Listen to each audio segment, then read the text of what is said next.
Metallica, here they come, the kings of metal.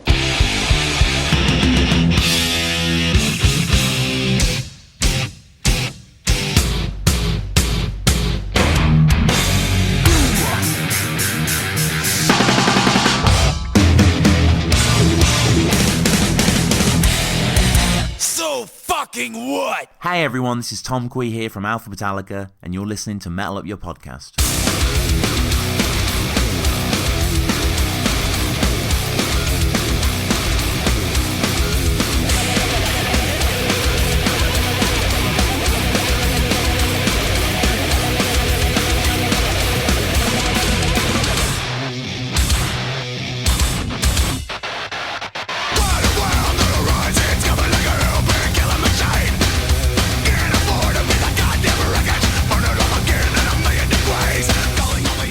Welcome to Metal Up Your Podcast. I'm Ethan Luck. And I'm Clint Wells. Are you? Do you? Yes, I do. Okay. This is episode 98, and this is one that almost didn't happen. We have been talking to this person for a while. I ran into him around town. He wants to do the podcast. His schedule's crazy. And then all of a sudden, literally the day before we recorded this, he texts me. He's like, I can do tomorrow night. Let's do it. I'm available. So we got Jay Weinberg from Slipknot, from Against Me, all sorts of bands. Madball. He's played for the E Street Band. Have you heard of them? Have you? Do you? You know where they're from? Where Jay's from? Sesame Street? The actual New Jersey. Yep, New Jersey, which is in New Jersey. It was super fun. Jay came to HQ1, and I just met him tonight, and couldn't ask for a sweeter dude, a more thoughtful dude, very thoughtful about music, about his career. We, of course, as you can imagine, talk a lot about Slipknot. We talk a lot about his love of Metallica, his upbringing, and learning instruments, and with his being around his dad and that influence on him musically. For those of you who may not know, of course, Jay Weinberg is Max Weinberg's son. Max Weinberg is the drummer for the E Street Band with Bruce Springsteen, and Ethan and I are big Springsteen fans, so it was a treat to talk about that. Max Weinberg was also he's the band leader for the Max Weinberg 7 of the Conan O'Brien, the Late Night with Conan O'Brien, which I grew up watching. And and Max was a part of that band from the get-go up until they did the Tonight Show, and then when the Tonight Show ended and went back to Jay Leno, then Max was out. Mm-hmm. And then it went on to be Jimmy Vivino and the Basic Cable Band when they went to TBS. Right, TBS, right. But I mean, Max was there for, years and years and years. I mean, there's so much cool stuff involved with Jay, and this is a long episode, as you can tell. We got into a lot of stuff. Yeah, Jay was very generous with his time, very generous with information. I learned a lot from him, and we're going to get into all that. But first, we're going to do some of the housekeeping. Yeah, we got to do the housekeeping. The huge. Now, we have this thing called Patreon. You're going to hear a commercial about it later. It's a really cool way to support the show. One of the things we did with Jay Weinberg, and anytime we have a guest on, whether it's Jim Brewer or Jim Florentine. Anyone named Jim. Yeah. Anybody, their name starts with a J. With a J, they're in, yeah. Is we put it out to the patrons, we let the patrons ask them questions, and we were able to field out a lot of questions to Jay at the end of the show. That's one of the perks you get. We got Cover All Black in Volume 2. I think maybe we could even, at the end of this episode, play a little teaser of your version of Memory Remains. Yeah, so I posted a teaser clip on Instagram.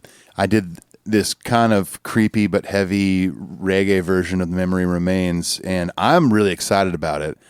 I don't often get, I love the covers I did on the first volume as well as yours, but this one, like a few nights ago, I was finishing it and I was like, I love what I did with this. Like, if I can toot my own horn, I kicked ass on this song. But yeah, we'll play a clip of it at the end. Yeah, maybe not the whole thing, but just like a verse and a chorus. And here are the songs we're doing for Volume 2. I'm doing Motor Breath, Where the Wild Things Are, Whiskey in a Jar, and Mama Said. Ethan's doing Memory Remains, The Day That Never Comes, No Leaf Clover, and I'm going to try to hack out a cover too, since you did Whiskey in the Jar. Yeah. So this will be an 8-song EP. So the only way you can get it is to become a patron. So That's right. You're going to hear about how to do that later. At the very minimum, we give shout-outs to our new patrons. We got 3 this week. Got 3, yeah. Colton Brazier, Joey Ursic, and Mike Bowling. So thanks, guys, for Yeah, getting on the thank you ride so at that much. level. If you can't get on the Patreon train, a really easy way to support the show is to go to iTunes, leave us a positive review. It goes a long way. You could tell your Metallica buddies about the show. Maybe you have a podcast or a blog of your own. You can talk about the show there. We accept any support that you have to give. Yeah, emotional, spiritual, Yeah. Phys- Sexual. physical. Right. Oh, yeah, totally. We're now accepting sexual support of the show. Totally. We're on the socials. You know this. Go to Instagram, Twitter, Facebook. I was going to say, you could start an Instagram Live right now while we just do this intro. I should, huh? Yeah, let's do it. Where's my phone? It's right there. Yeah, we're on all the socials. We're on Twitter and Facebook, and somehow we're on Spotify. I don't know how that happened, but people find us on Spotify all the time. It just automatically happens. We certainly didn't go over there. We are videoing the episodes now. I want to wave to the people at home. Hello. Wave to the people at home. Checking connection. Oh, I'm my now goodness. Live. I'm now live. We're doing the videos live. We're videoing them now. You can see them a week early over at the Patreon, but they're all going to be on YouTube. I can't imagine watching my favorite podcast on YouTube, but somehow people do it. People do it. Fun. That's fine. That's great. So that's it for the socials. We got a website, metalupyourpodcast.com. There's all sorts of shit over there. Yep. Can you talk about the party for just briefly a little bit? I can talk about the party for a little bit. So January 24th, Metallica's playing Nashville, Tennessee, and on January 23rd, we are hosting our 2-year anniversary party / pre-Metallica show party at the Cobra, where we had our 1-year anniversary party. Take the phone, Clint. We're doing Instagram Live. It's going to be a good time. We're going to do all sorts of fun things. We are going to have Metallica music playing all night. We're going to what are you setting my phone on right now? Wow. We're going to have probably some Metallica karaoke, and I think we might have a little surprise set of covers by yours truly and Clint truly. Yours truly and yours truly. That's right. It's going to be fun. Now It's going to be a good time. It's going and like we said, we're going to talk about this a lot, just so you guys can, get the drill here. It is a ways away still. It's a couple months away, but if you're coming to Nashville, you need to book a hotel, book your Airbnb, take a Lyft or Uber to the party because it's going to probably get pretty wild. I think we're going to have that place pretty jam-packed. We've gotten a shitload of feedback from you guys who are coming to Nashville. People are literally coming from all over the world to go to that party. It is already becoming. I think we've already heard from enough people where it's probably. I think at the slowest point of the night, it will be at the peak of our last party. So it's going to be crazy. Treat the Cobra bartenders well when you're there, but we're going to have a good time. And Clint and I will sit down at some point in the near future and specifically plan out the whole night of this thing, and we'll give you more details in the future. But all you need to know is you need to be there on January 23rd. Let's go ahead and say it'll start at 7 p.m. and just get there. It's going to be so fun. It's we're calling it the official Metallica pre-party / Metalupyour Podcast 2-year anniversary party. I am trying to convince Ethan. I've told him that what I want to do is I want the lights to go down, and I want us to be wearing robes a la Cunning Stunts. Yeah. And I want us to enter the bar to the Ecstasy of Gold. There's something will happen. Something will happen. We like to take the pulse of the Metal Up Your Podcast family every week. You can send us an email, metalupyourpodcastshow@gmail.com. We're going to do that right now at what I like to call the email corner.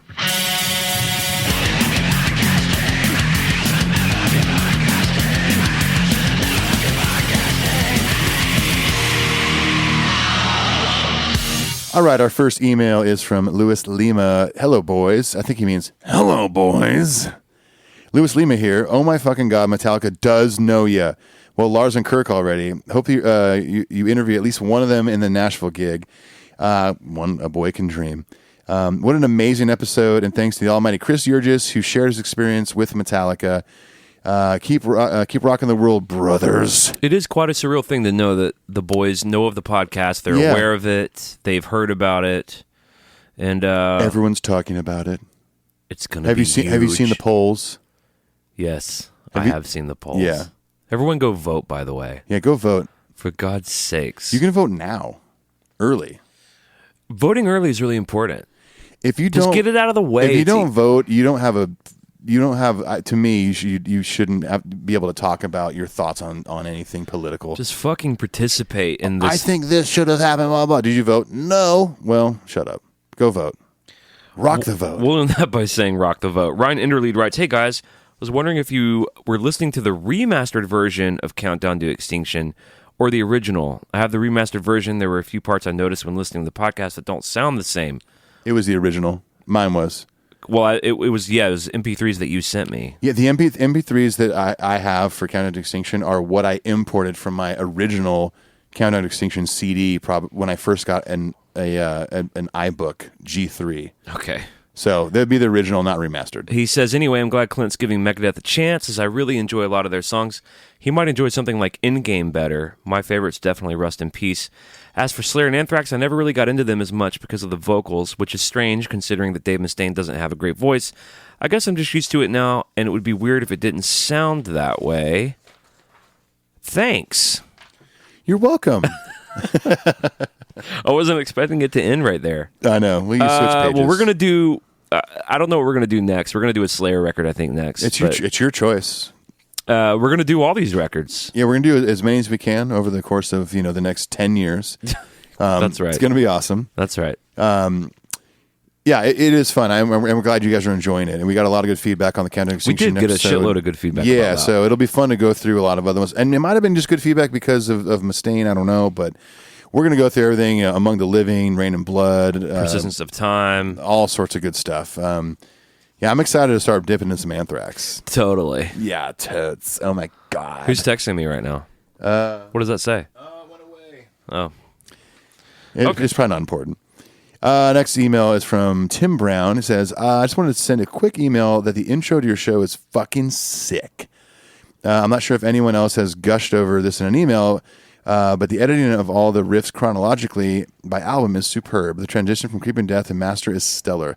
Kudos to anyone involved in the making of the intro. Never, ever delete that. Well, let me just go ahead and say on the front end of this, if that's all even luck. I did that. I had an edit, or I had a suggestion for changing something. I can't remember what it was now. It's been do you a while. remember that? I do, yeah. You made one and I said this one thing doesn't work, and you changed one thing, right? It was probably just one song from one of the records or something, but right. I mean, I made that, I don't know, a couple weeks before we even started, like launch an episode, ago. And yeah, and I remember, sending it to Clint. It was just like, that's our intro, sweet. Well, if you haven't noticed, we have changed the Lars quote at the beginning. Yeah. We figured it was time for a change. We should have changed it sooner. It's fine. I like the new one. The Kings of Metal. I'd like to thank, by the way, Alex Finney for sending us that. I'd also like to thank Tiffany for sending us these mugs. They're the whiskey in the jar. You guys listening can't see them, but you guys here can. The Metallica mugs. Look at those. Very sweet of her. And Instagram Live's still going. Also, Brett Faz, I think, sent us some Metallica beer. People have been sending us a lot of stuff. Someone sent us some Gojira records. Someone sent us a 7-inch and some T-shirts. People send us stuff all the time, and our fans are like all little Santa Clauses. Anyway, to anyone who's sending us stuff to HQ1 and 2, thank you so much. Many of these are being repurposed as gifts for patrons. Speaking of that, by the way, the Justice box set's coming out, and we are giving one of those away. We're buying one and giving it away. Right. We're going to do a review of it, and we're also going to be giving away some of the blackened whiskey.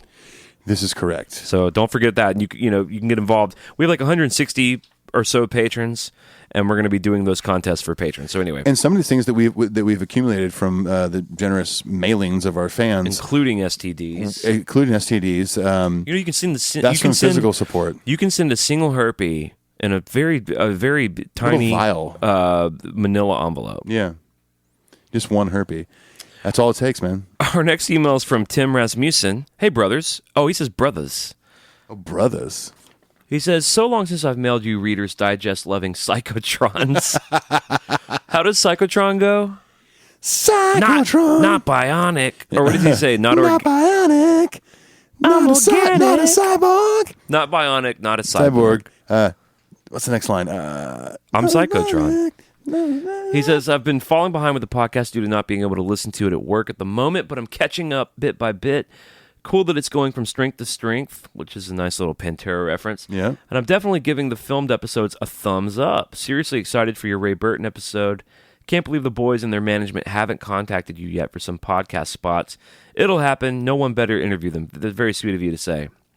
Glad to hear you finally giving Megadeth some love, Clint. I'm looking at you. Your punishment is due. Ooh, it's a Megadeth reference. Excellent countdown episode. It'd be great to hear a Killing Is My Business episode. It's full of rage and great riffs. The recent remix and remaster released this year really does it justice. Another good one to cover would be Dystopia. Really great album, and they finally reached the heights of the Rust in Peace countdown. Euthanasia era again. Also really looking forward to more of the other Big Four episodes. As much as I think the Big Four is epic, Testament, the band he's referring to, really belong there too. I don't know how much you've heard of them, but they're releasing the best material of all the big thrash bands, including the Big Four, in my opinion. Wow. Testament's cool. Better than Hardwired? I don't know about that. Their classics are Practice What You Preach, New Order, Souls at Black. Are you familiar with these records? Yeah. Practice What You Preach is a great record. But you really need to also check out every release since 2007. Okay, let me carve some time out of my friggin' butt to listen to all this. Formation of Damnation, Black Roots of the Earth, and also Brotherhoods of the Snake. Good God, these titles. The titles make me want to listen to them. Brotherhoods of the Snake. I hope you consider reviewing any of these. I'd argue that overall their discography beats Anthrax, but hey, it's hard to top Among the Living, Persistence of Time, and that's why Anthrax are there. And State of Euphoria. He says, keep up the great work. Cheers. Well, thanks, Tim. We're going to be revisiting. We're going to be checking out all these fucking records. If you hang in there with us long enough. Yeah, for the next 10 years, we'll be covering it. We'll be covering them. Come on down. Our last email is from John Houtus. He says, hey, guys. Zoutus. Remember me? Remember me? It's been a while since I last wrote in. Just want to say that I'm still on the ride and never miss an episode. Love the Metal Tales from the road segments you guys are doing. They are awesome. Keeping me pumped for all things Metallica. I will be going to the Albany show, which was just a couple nights ago. I talked to Will Valor about that one on our last Metal Tales episode. Okay. We're going to the Albany show, so I can't wait for that. Just 2 more days to go. I'll be driving up there from the city. Things means New York City, with my wife and staying there for a couple days. And you know what I'm saying? When you're in Albany, you got to stay for a couple days. Of course. It's Albany. It takes a couple days to get out of there. Exactly. It's a 3-hour drive from here, so not driving back right after the show. I'll be wearing my bow jacket with the Metal Up Your Podcast patch, of course. LOL. Nice. You got to laugh out loud. I'm also working on going to the Nashville show and pre-party you're doing. If I can get my shit together by then, I will be there. I will let you know. Anyways, keep up the awesome work and can't wait for the next episode. Your number one fan, Zoutus. Well, we hope you come down to the pre-party. It's going to be awesome. I mean, hopefully there's space for you because it's going to be pretty popular. And just like that, all you have to do is send us an email to metalupyourpodcastshow@gmail.com, and we might read it on the thing. We just might. We love hearing from the Metal Up Your Podcast family. And without further ado, let's get out of the fucking email corner. Let's do it.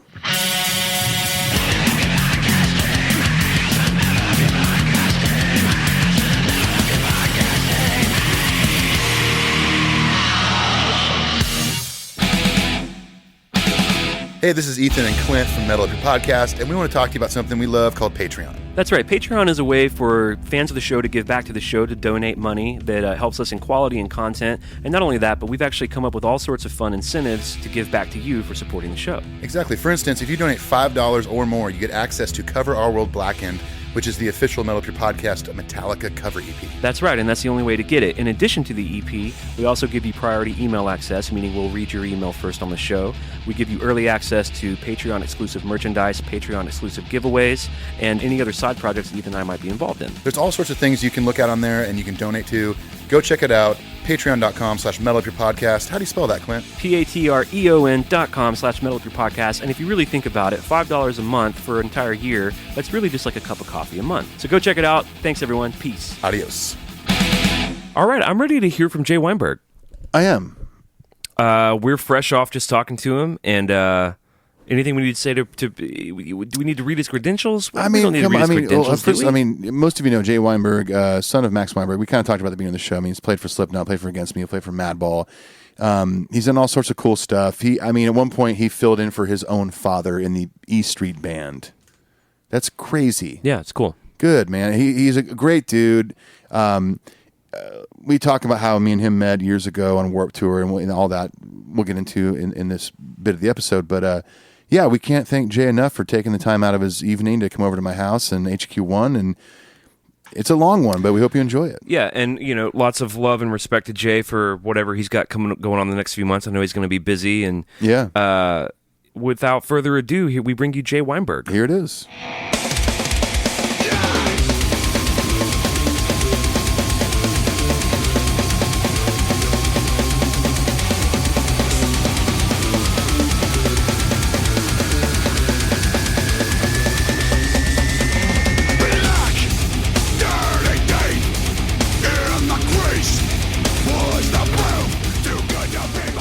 All right, let's jump right into it. We're sitting here at HQ1, me and Clint, and this, besides Paul, I think this is the first guest to come over to my house, to HQ1. How does it feel? Not a lot of people have been over Jay here. Weinberg. Jay Weinberg. Feels awesome. Yeah, Thanks feels for good. having me. Yeah. Temperature okay? Yeah, You I feel comfortable? great. I'm surrounded by music gear, so Yeah, you feel like you're at natural home. habitat. Yeah, I Yeah, feel you're spending the night tonight. Yeah, That's what's happening. Well, one thing that I don't know that we can maybe lead off with for our listeners is I actually don't know how you guys met. How do you guys know each other? Warped Tour. Do we meet on Warped Tour? We did. Yeah. We didn't hang out a ton, but I do remember you were playing with Against Me at the time.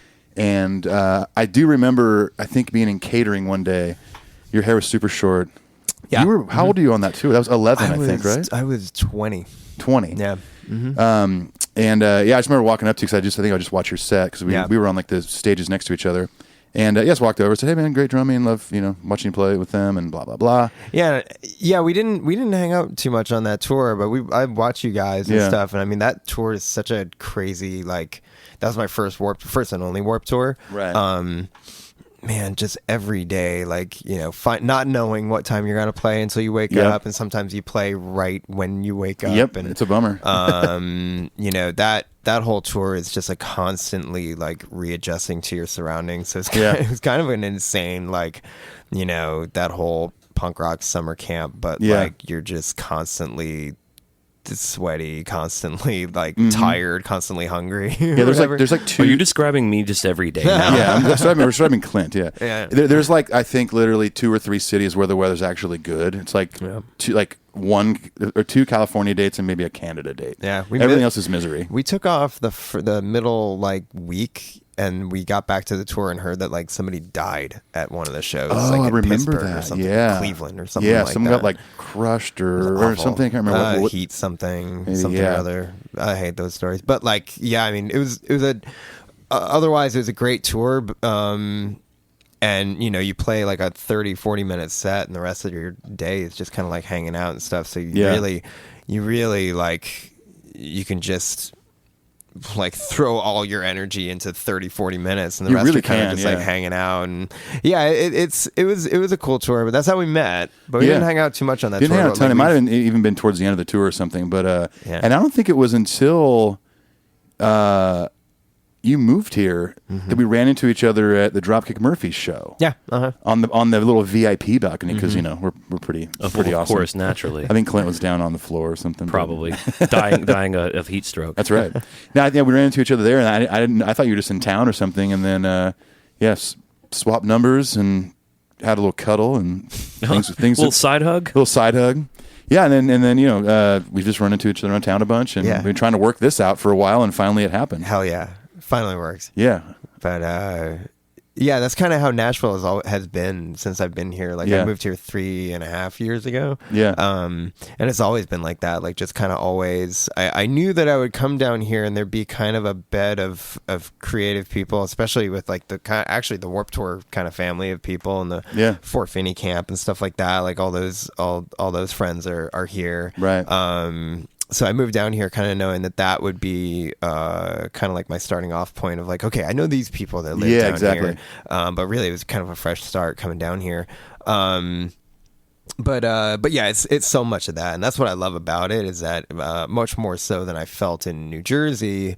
There's just, I don't know, you're constantly running into people who you're familiar with from touring or just people in bands. Everybody who owns like an independent business is a very collaborative feel in this city. And so always running into people like yourself and other friends, especially on the east side in East Nashville. That's where I feel like I've found just a total collaborative, intercommunal kind of, vibe of people that's pretty awesome. That's awesome. Yeah. And I think we'll get a little specific into what you just said regarding your Best Buddy show. I want to get to that eventually, because I love your passion for that. So we'll talk about that at some point. But I guess speaking of New Jersey, let's let the fans get to know Jay a little better. Let's talk about. I'm curious because technically I've known you for a long time, but we haven't hung out a ton. Yeah.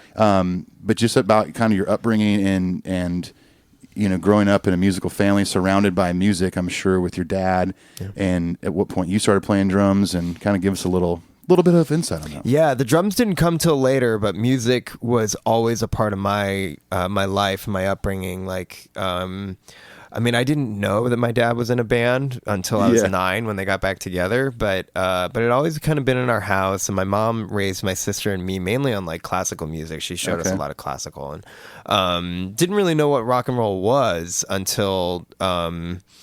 I was 3 when the Late Night with Conan O'Brien show started. Oh, wow. Okay. So in 95, I was 5, and Pete Townsend was going to be on the show.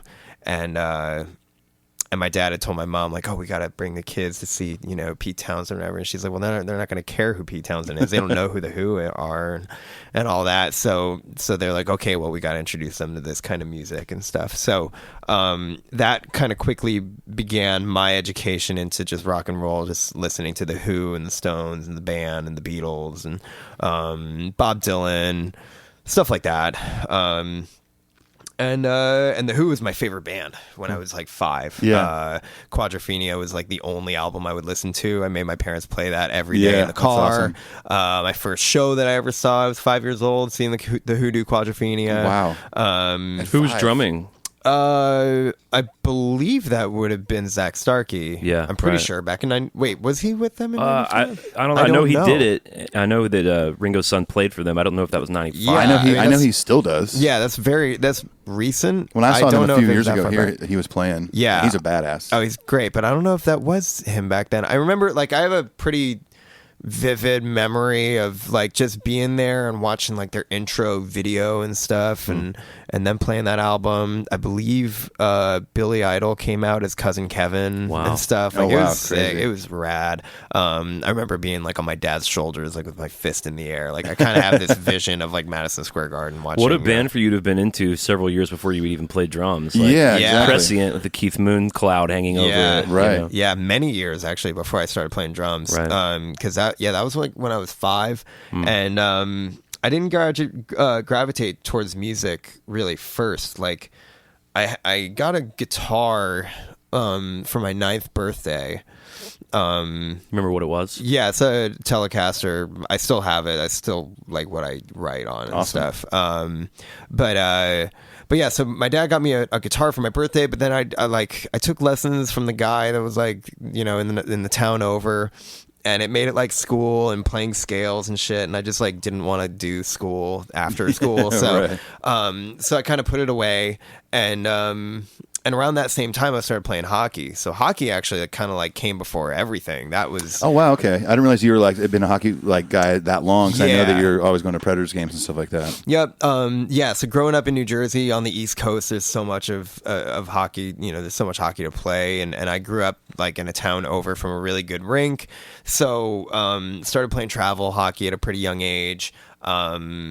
Would play up and down the East Coast, up into Canada for tournaments and stuff like that. So that kind of dominated my time between like 8 years old and maybe like 13, 14 years old. That was everything. I started playing for my high school, but at that same time, especially I know I'm like dancing around ages here, but like when I was in 5th grade, I remember getting into really like what I would consider like my music that I was gravitating towards and finding on my own, heavy guitar driven, distortion driven, crazy vocals, kind of crazy bands. That all started truthfully going to see Slipknot for the first time when I was about 10 years old. Crazy. And your dad took you to that gig? Or? Yeah. That's an interesting story. That's a crazy one. But before I jump into that, like getting getting into my own type of music and finding out stuff like that my sister was listening to. Like an older sister? An older sister, 3 years older. So she brought me to like, I didn't know what the Pop Disaster tour was, and there I got to see, like Green Day and Blink-182 at really great points in both those bands' trajectories, and so I never had an older sibling, but so many of us owe a debt to our older siblings for their record collections. My younger sister never. She hated what I listened to. Like by the time she was getting into music, I was already into Metallica and like punk rock stuff and like listening to what she described as annoying music. And now my niece describes it as gross. Gross. I tried to show her Metallica one time in the car when she was out here visiting. I was like, "Hey, Brooklyn, what do you think of this?" And her face was like, she just ate something that spoiled. Wow. And she goes, were they playing Saint Anger? Or? No, I was playing Master of fucking Puppets. Too easy. Wow. Yeah. All right, you were talking about seeing Green Day, Blink-182. Yeah, all that kind of stuff. She got me into. I think I remember like walking through her room on the way to my room and like hearing the Used for the first time, and then I got super into them, and like Brandon Steineckert is one of my best friends. That's the awesome. last 15 years, something like that. Crazy.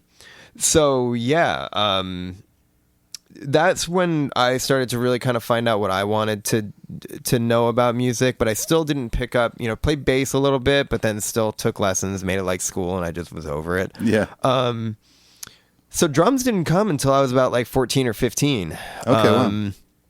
And that, we had drums in the house. And at that time I'd been traveling with my dad a lot on tour.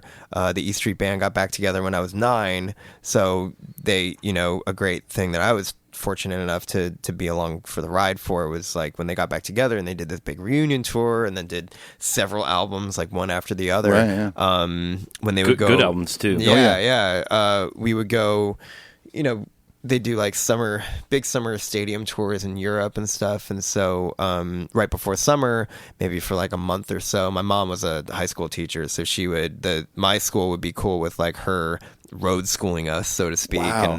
And so we'd go on the road, do homework and tests in the morning, go to, parks and museums in the afternoon, and then go watch the Street Band just destroy What was it nightly. like for you? Wow. Were you aware of Bruce's music? Did you ever listen to the records or the classics? Or not at all. I had no idea what they were all about, their history or anything. I didn't dad's know. job. Yeah, I didn't know that they had records. Wow. Like you'd never heard Born to Run or no. or even Born in the USA or anything like that? No. Wow. I had no concept of it at all when they got back together and I was 9. I went to the shows and I had no idea what was going on. And Springsteen fans are sort of historically avid and insane. Yeah. He could open up with a super deep cut and they'll all sing it. Mm-hmm. So you go from really not knowing about your dad's work to seeing arenas or whatever, stadiums maybe even full of people. Yeah. Wow. It's an emotional show, a Springsteen show. Sure, yeah. Yeah, I've probably seen them more than any band. I probably will have seen them more than any band in my life, you know, and I'm happy about that because they, what they do is really, it's in its own class and kind of second to none with what they do. But I agree. Yeah, I'm watching them do like 3.5, 4 hour shows. Right. It's ridiculous. You're like, God damn, I'm tired. I want to go home. Yeah. But Bruce is still going. Yeah. But yeah, so that was kind of like my entire bringing me up until the point where I started playing drums. That was kind of my arc of like growing up in New Jersey. When I was 12, I would take like the train up from where I was. It was like an 1.5 hour train ride up to New York. And once I started getting into bands like the Used and Bouncing Souls and stuff like that, like I would take the train up to New York pretty often. Go meet my dad at the Conan show where he worked in New York. Probably hang around like St. Mark's or something like that until he was done with work, and then we'd like go grab some dinner and then go watch a band at CBGB's or Roseland or Irving Plaza or Webster Hall or whatever. You know, we'd do that a lot, and I was doing that like several times a week. You know, when I was in school, I'd just do my homework on the train and then go to a show at night. So when Max was doing the Conan days, it's weird because when I was a kid, I didn't know much about Bruce Springsteen either, but I knew about Conan early when the year 2000 bit was really before the year 2000. Yeah. And I love that they kept it. I know. Yeah. I remember thinking like after the new year happened, are they going to do it and seeing the first episode where they did? Oh, it was great. So with your dad doing that gig, was that kind of like him having a day job? Was he kind of home every night by supper and all that stuff? Pretty much. A little bit after that, maybe like 9 o'clock or something, when I'm like, I've done my homework and had dinner, and I'm kind of like getting ready for bed when I was a kid. Right. Those things don't even start filming until like, I mean, at least with the late shows I've done, I mean, I'm there like 7 a.m., but like the bands, usually the house bands don't even come in and start rehearsing until like 2 or something. Yeah. 2 or 3. Oh man, and they really hit it hard. Like the 7 band that he had, like they had a little room and they would just play all the time. He was the band leader too, so he had a lot of responsibility. Yeah, and they had a lot of like original kind of stuff that they would do. They would rework like cover songs to make them totally like that jazzed up kind of big band vibe that they had. And they were so impressive, man. Their work ethic was just so like, God, they really worked really hard. And I would see it, going into to watch them. And best band in late night, in absolutely. my opinion. Jimmy Vino, amazing guitar player. Yeah. I can't remember the trumpet player's name. The guy with the shaved head. Oh, Pender. Yeah, What was it? Mark Pender. Mark. I did the first time I ever was at Conan when he was still in New York and your dad was still playing. I was teching for a band and I was just sitting on a road case in the hallway backstage, and that dude came over and started talking to me and my buddy. Super cool dude. Yeah. We ended up chatting for like a good half hour about music and stuff, and he like didn't care that we weren't in the band or a guest or anything. It was just an all around good guy and good experience. Yeah, it was a really great vibe with that show. They just had a really, the hallway was pretty tight, so you're always kind of running into somebody. Yeah. And, I was fortunate to see a lot of my favorite bands. I could go into Dad's work and just watch, my favorite bands like Soundcheck playing a late night show or whatever. And then they'd probably go play a show at Irving Plaza that night. Right. Yeah. So I wondered if you were in the building when I was there. That'd be funny. It would have been probably like you were born in 90. 90. Yeah. It would have been 06. Yeah. I was was going up pretty frequently then. Yeah. Man, and just seeing how they worked, like doing all those bits, those crazy bits that they would have, and just like the costume department and this and that. It was a really weird, kind of crazy, environment to like go to Dad's work. Yeah, exactly. But that was probably fairly normal for you. Like this is where you grew up, and it wasn't like your dad was like a realtor. You didn't have a lot to compare it to. No, it was completely kind of like it all. Yeah, at a certain point, it all kind of started to make sense. Like, oh, these stadium shows and this crazy tour and this and this very. How many's a night? Oh, only 50,000. Yeah. Oh, that's it. Right. Do you have a unique memory of a band that you liked, a hero band of yours that you got to see in that environment? Do a sound check or whatever. Man, anything stick out? I remember being really young and watching Finch soundcheck at the Conan show, and that was really cool. Yeah, Finch is cool. Yeah, so they played that on the What It Is to Burn record, so that was kind of cool for me to see it, like 12 years old awesome, or something like that. I think I got to see Slipknot soundcheck when they were touring in support of their third record. Who else? Is that the Subliminal Versus that record? Yeah.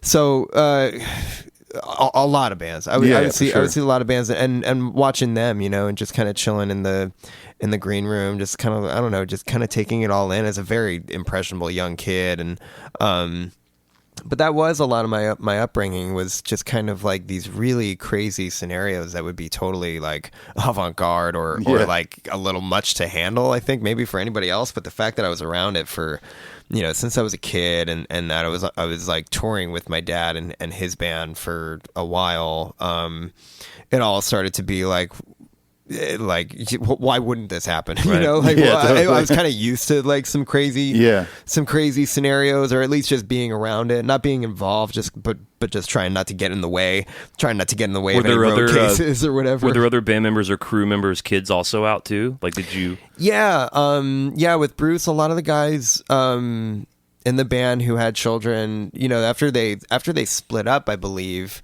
in '88, they. All the guys in the band had kids, or maybe some had kids in the beginning, but like, my sister and I were born. My sister was born right before the band kind of split up in '88, and then I was born pretty soon after, and so there was a bunch of kids born after that weren't around with the band. So now all of a sudden, like, the band's back out on tour, and there's all these kids. Right. So we definitely, we definitely. Bruce's children were out with us. Roy's children were out with us. Gary's children were out with us. Yeah, so we'd all That's kind of cool. You become kind of this, had like, someone to share that kind of crazy life with a little bit. yeah, along you know? that same kind of age. And my sister and I would, we'd be traveling and together and whatever. And that became a whole thing where, once the kids were kind of old enough and they were about maybe 12 or 13, they get up on stage, and if they played an instrument, like if they played a guitar, they'd hop up on stage and play. My sister played keyboards with the band at Madison Square Garden when she was like 12. Wow. During the show? Yeah, she played Glory Days No during the way. show. Really? Or Dancing in the Dark, one of the two. Yeah. Something from Born in the USA. Yeah, Keys heavy. Uh-huh. So she played that, and I was like blown away. I was like, what, 9? Yeah, about 9 years old when she did that.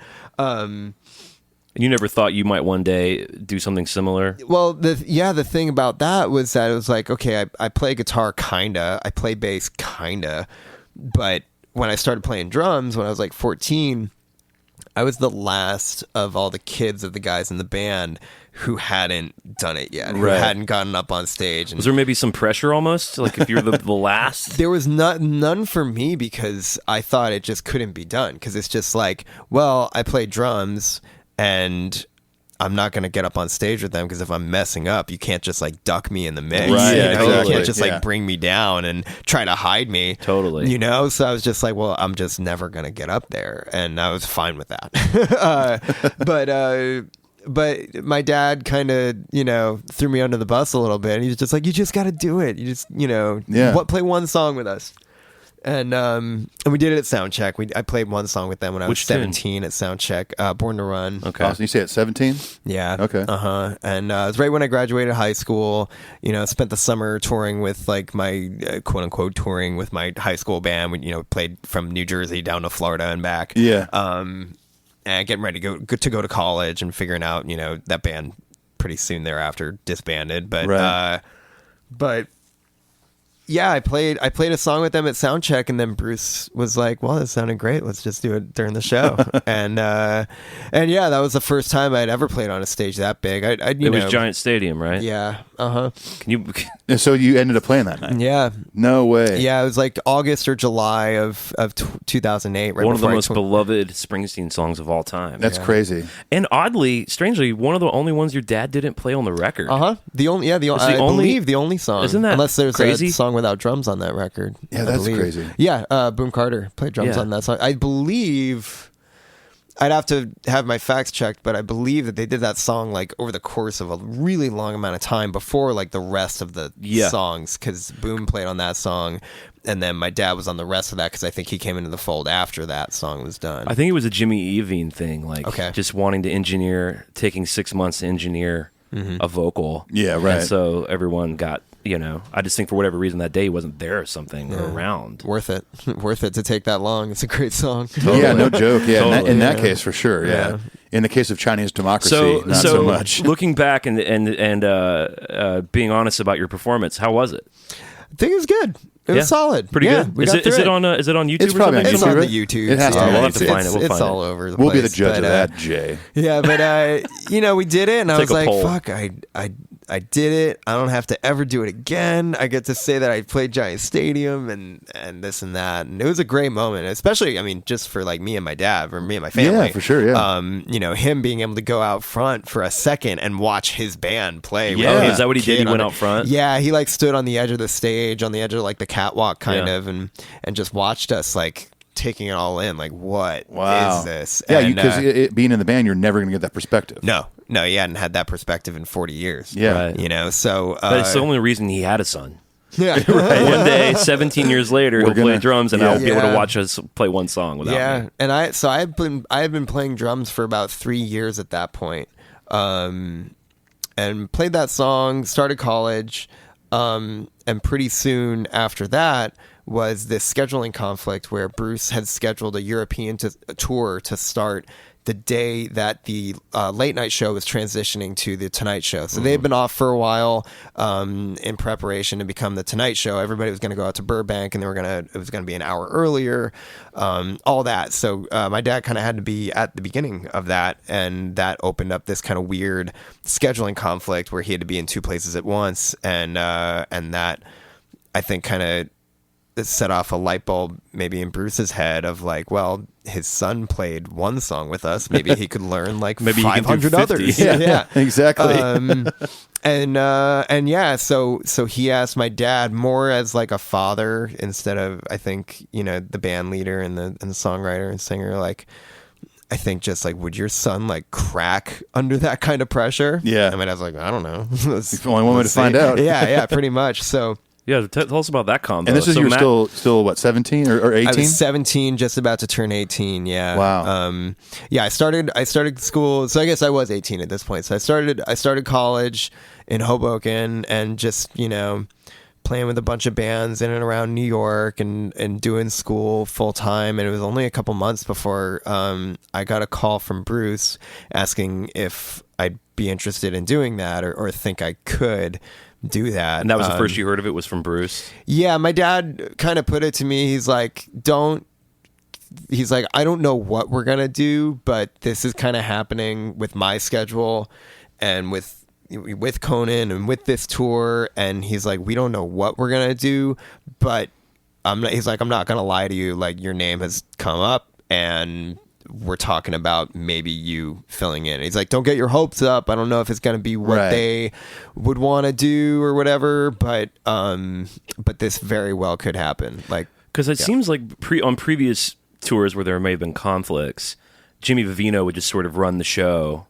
If Max couldn't be there, right? Yeah. Well, there's that other drummer's name that is the current James drummer. Wormworth. James Wormworth. That's right. But I guess this because they were going to go to L.A. and start the Tonight Show. Yeah, it was like a big moment for the whole organization, especially for the people who had been there since the beginning. What were you thinking about them possibly having to move out west? I mean, that was on the table, right? The whole crew and band and everybody did. The whole show my mom and dad moved out there. Right. I had already moved out and went and started school, so that was already kind of in motion. But yeah, it was definitely like my family. I grew up in New Jersey my whole life. I'd lived there my whole life, so that was a whole that was gonna take some getting used to. The fact that my mom and dad weren't gonna be in New Jersey. If I wanted to, hang out with them, it would have to be in LA or whatever.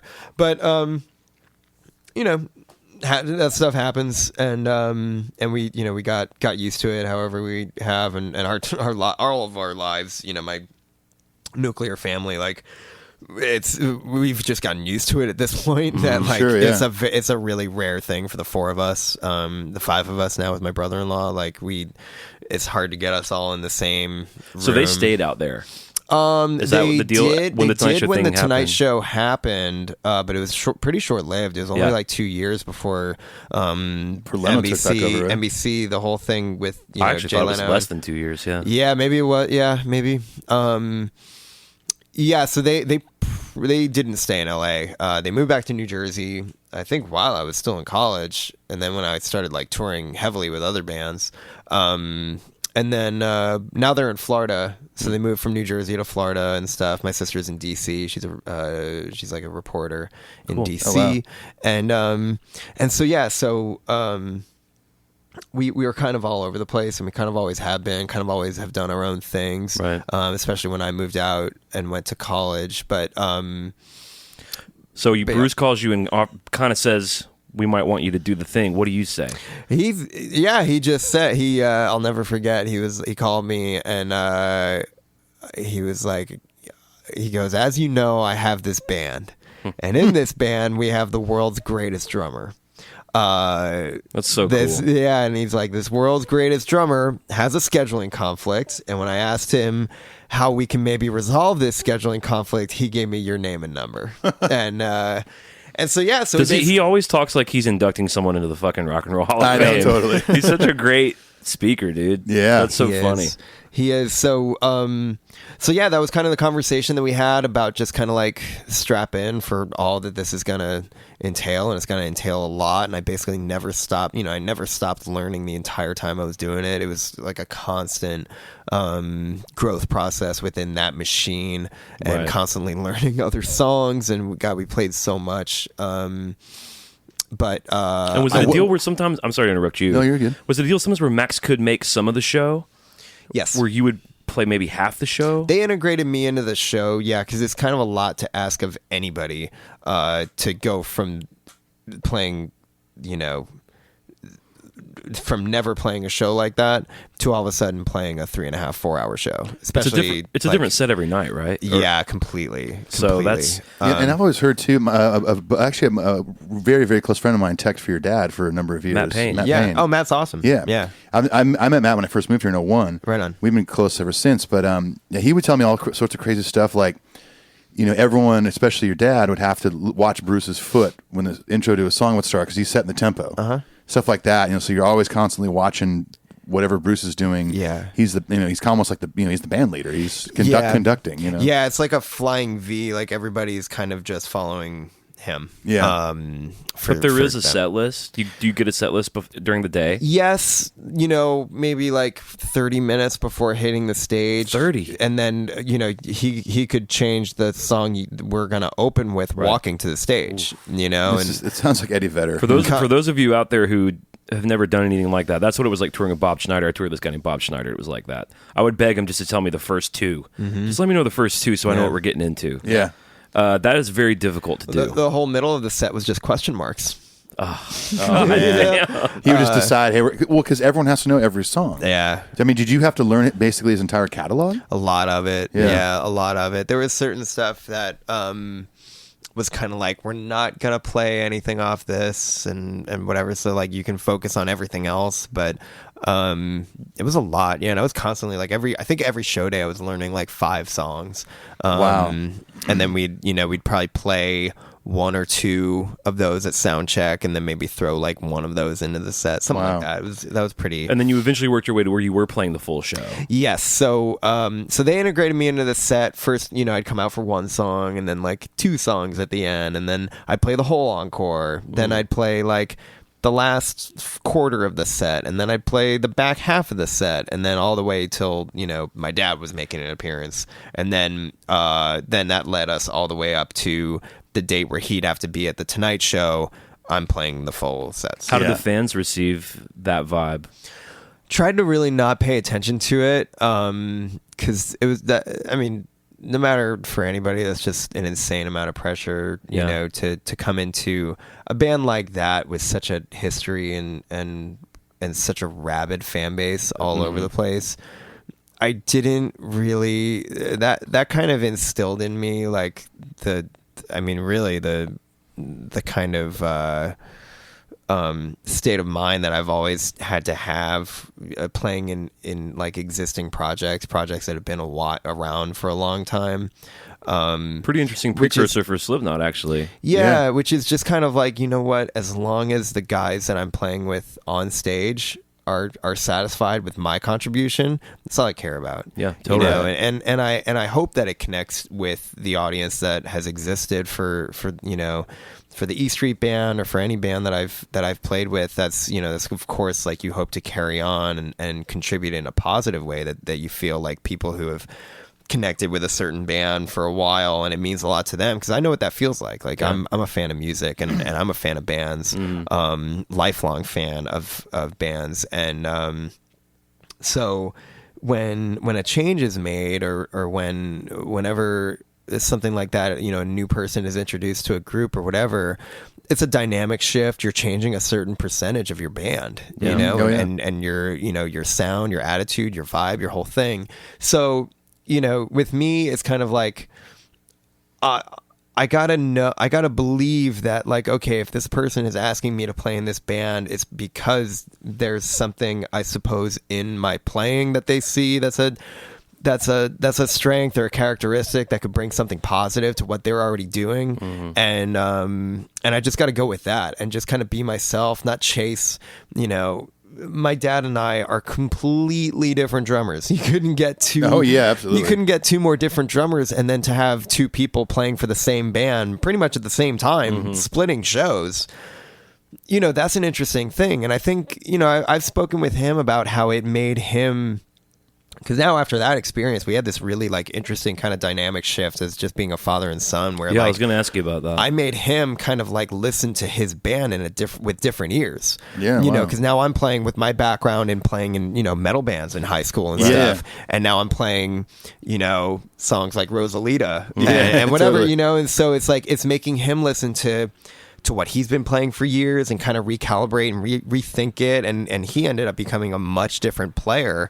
Wow. I've heard him describe how he after that whole experience of us sharing the stage in a sense, it made him completely retool how he thought about these songs he'd been playing for 30, 40 years. Wow. Well, first of all, what a compliment to you.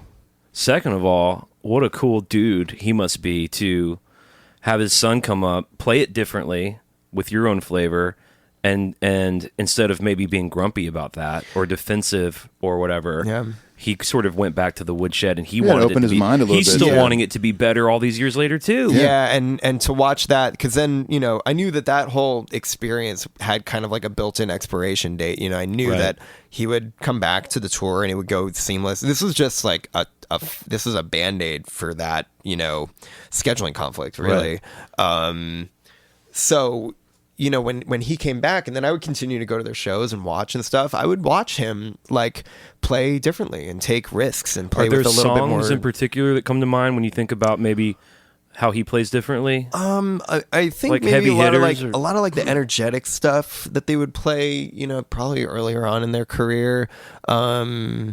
A song like Radio Nowhere, which is a later song for them, like that song. Magic, just kind of, right? Yeah. That song really kind of spoke to where I kind of came from, just playing in like punk bands and stuff. Stuff like that was a little bit more up tempo and really even, he'd just take. We go to shows all the time and watch, after seeing so many, Mastodon shows together, he started to get a feel for like, I'm going to do fills that like go way past the one. Right. Let's talk about that. So like he's the one who took you to Ozzfest. So are these heavier bands on his radar? Like, what was the impetus for him wanting to take you to see a festival like that? For sure. So that was an amazing, especially looking back now, a crazy scenario where Slipknot was on tour supporting their first album, and they came on the Conan show. And my dad immediately was like, oh my God, what am I watching? And my son will never listen to that. Yeah, well, he came back home and he was like, I just saw this band. They were on the show. He's like, I don't know how to describe this. They wear masks. They're loud. They're insane. He met them there and they were like, hey, if you ever want to come to a show or bring your family, whatever, like please come to a show, whatever. And so he told me all about him. I was like, yeah, we gotta go. And so the four of us went to Ozzfest and met the band, saw them play, and it totally cracked my skull wide open with just this whole new sound. Yeah, for sure. And more than just the sound. Just everything that that Slipknot is, and especially was at that certain time, in the year 2000, 2001. Craziness. So absolutely. So that got me just sent down that spiral of trying to search out bands like that because going to a show like that and then I'm looking at the poster and okay, like who's on the poster? Like, okay, there's Slipknot and System of a Down and Ozzy Osbourne, and then I'm finding out about Black Sabbath, and then I'm looking at prior Ozzfest tours. Okay, who's Slayer? Yeah. Who's Rob Zombie and Marilyn Manson, and then that goes into okay, who's Slayer on tour with? Okay, they're going to be on tour with Lamb of God and Mastodon. And Mastodon. Okay, they're on tour with Converge. Oh, Converge is playing a show with Neurosis, and like that's how I'm loving this metal family tree that you're doing. It's a family tree. Yeah. Well, that's a great way to get into music. Like we've often encourage our listeners to do this, and I even encourage just fans of bands I've been in when we get into music discussion is if you love this band, find out who they're influenced by and then who they're influenced by and go down that road. Thankless. Yeah. Remember Thankless? I miss it. That was huge for me. Yeah. I would look at the back of like a Thursday record and get like 10 new favorite I know. bands. Like I think I first heard like Alkaline Trio because they were in like a Thursday Thanks list. Yeah. I think You that's know? where I first heard of like Pearl drums. Right. Is reading a Pearl Jam, Yeah. liner note Right, about exactly. it. Or Tama, like reading Who they're some- endorsed by and stuff. Yeah. Yeah, for sure. Like, that. whoa, Lars Ulrich plays Tama? What's Tama? Yeah. Yeah. You have to Tama. seek it out. Yeah. Tama. And I had some weird, like, I had some interesting kind of just chance encounters, like Michael Graves, who sang in the Misfits. Yeah. He worked at the hockey rink that I played at. And so Oh, wow. And so I met him and like playing hockey, and then we got to talking about, I was in this band, the Misfits. I was like, who are the Misfits? Yeah. I was And in then- this band, the Misfits. Yeah, and then I look up. I'm the one that replaced Glenn Danzig. Yeah, and then I look up the Misfits, and that like totally changed my life. So it's kind of like weird chance encounters like Yeah. that, and just kind of You should totally get a long sleeve Misfits shirt and wear it on and your wear podcast. it at Oh, look at that. Oh, and that was your for the sleeve is viewers. the original Misfits. I You, know, you that went to the was for show. the didn't you? viewers I went at to home. two. I've gone to two of them. Have you? Damn it. Oh my god, dude! It's, With Dave Lombardo on drums. Yeah. Oh my dude, god. it's one of the best. Dave shows Lombardo's I've ever playing seen. drums for the Misfits? Yeah, Yeah. because it's the original three. Doyle and Danzig Glenn, and Jerry only. but not Robo. Not Robo. I wish Robo's doing it. Me too. But Lombardo. He's fucking. I'm sure he kills destroying it. Destroying He's got one of the fastest right hands for like eighth note shit that I've seen. Yeah, and he does. He plays really true to the songs, but he also does it totally in his way, which is totally like that speaks to how I've always like, you're coming into a band. You're not gonna be a carbon copy of that guy, Right, yeah. It's like, and you shouldn't be, because that Right. guy is that guy, and it was right for a reason. But now it's if he's coming into the Misfits and doing it his way, it's like that's the only way to be true to the spirit of of whatever project it is. So, Absolutely. dude, Right, of course. it's amazing. Like that show. Yeah, I saw the I saw the LA show, and I saw the New Jersey show. Awesome. It's unbelievable. Isn't there another one scheduled soon, I'm like New probably Year's gonna or go to something? Chicago to see it. When's Chicago? I don't know when it is. I know but there's another one scheduled. It's so weird. They're just doing like these random one-offs. Yeah. It's like What kind of rooms are they doing? arenas. Yeah, the Forum, and then And they're Prudential Center in selling New the Jersey. tickets? Oh, dude. Oh, yeah, it's selling out. within minutes. Wow. because I mean, I know we're That's not- probably why. They're just keeping it exclusive. Yeah, they couldn't do. I don't know if they could do a full arena tour. I don't think they would sell an arena in Nashville, Tennessee. Maybe not. I don't know. I would love that. But- Dude, it's just hilarious, like going to a hockey arena packed. Nobody has their phones because nobody can bring their phones, so everybody's actually watching the show, which I love. Oh yeah, didn't Oh, they do the a anti-phone? anti-phone thing? I love it. I'm Actually, in I really love full it. support to where of you it. can't bring it in the building. No, you can bring it in the building, Are they but they doing the give you like a bags? neoprene sleeve that you put it in a sleeve, and then you can put that in your pocket or your bag. But the only way you can access it in after the that is lobby. to leave. Yeah, Jack White's doing it. It's a clear bag, so you can see if like your wife calls you. okay. That's everyone's big complaint is like, what if my family needs me? If there's an emergency or like no one something. ever went to Don't shows go before. to the fucking show. Yeah. Like Fuck your family. People have been going to You're fucking. going to see the Misfits. This is so Family refreshing understand. to hear. You'll see him at the hospital. I couldn't agree more. It's like, and people are trying to shit on Jack White or Maynard James Keenan. Maynard James Keenan's been doing a. I don't know. Where do you stand on Tool? Perfect Circle? You into that at all? You Danny Yeah. Carey fan? Yeah, absolutely. They're doing a no. If they catch you with the phone, you're out. Yeah. No exemptions. Immediate ejection. Yeah. I don't really.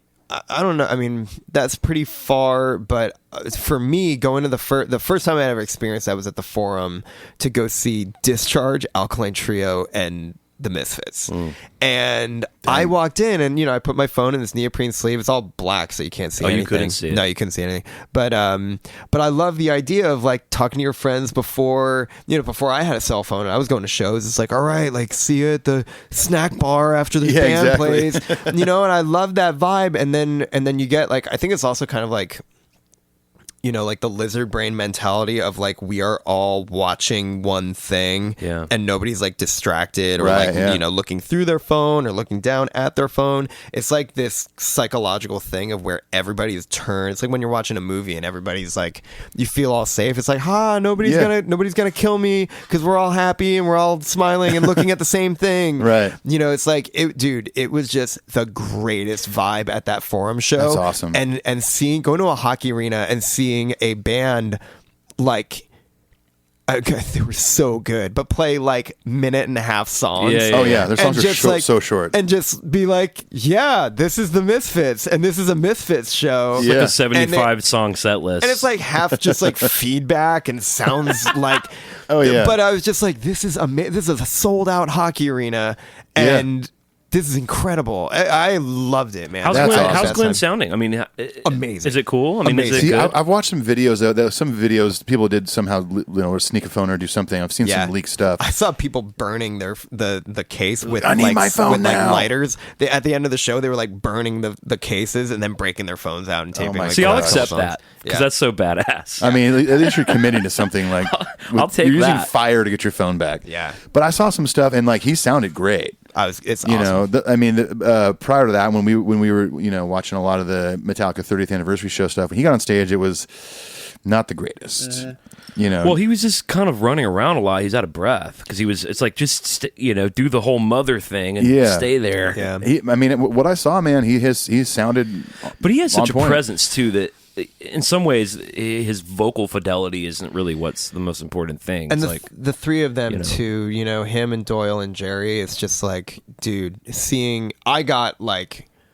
I felt what people must have felt during like Beatlemania. Right, I was yeah. just like, holy shit, that's the Misfits. Yeah, I can't on believe I'm stage. watching all Like, three of those guys. Yeah, like that kind of moment where you're like, wow, they're nowhere else in the world but right there. They're in Like, front of me. That was so sick to see them do that, and then they bust into like Death Comes Ripping. I was just like, this is insane. Oh my gosh, that's so rad. I was in the middle of the pit for the Forum show. Yeah. It was great. And see what's cool about that when you're having that moment, like this is insane. Now the inclination is like, this is insane. Let me film it so I never forget it. And Instead of and to not have that, and like the pit was full on the entire show. Nobody was like, "Wow, I'm watching the Misfits." It was actually everybody going full tilt the whole time. I loved it. Oh, that's great. Man. I wish every show was like that. Like I might take a photo or two at a show during like a song. I won't film forever. I'll just kind of like click, click, click, back in my pocket. I mean, I do the same thing because I like to have that snapshot or maybe a video from a part of a song or something like that. But I don't want to watch a show through a screen. And if and some other guy's gonna do it for me. It's gonna be on YouTube 1,000 times anyways. So it's like I tell people that like with Metallica, I'm like, Ross Halfon's probably here taking amazing photos of the night, and you can find them. But my iPhone photo will be so much better. That you're going to put on Facebook, and no one's going to care. No one cares. I tour and play for a country artist here in town, and you guys must see it a lot, but just watching people watch the whole show through their phones, it's such a fucking bummer. I saw it a ton when I was out with Kings. I mean, you just look out in the crowd and you just see people like they're literally like the whole show. Yeah. Hour and a half set or whatever with their fucking phone right in front of their eyes, and they're just like staring at it. It's hard to not be like a get off my lawn vibe about it, but I do think they're going to have a better experience without it because of exactly what you were talking about.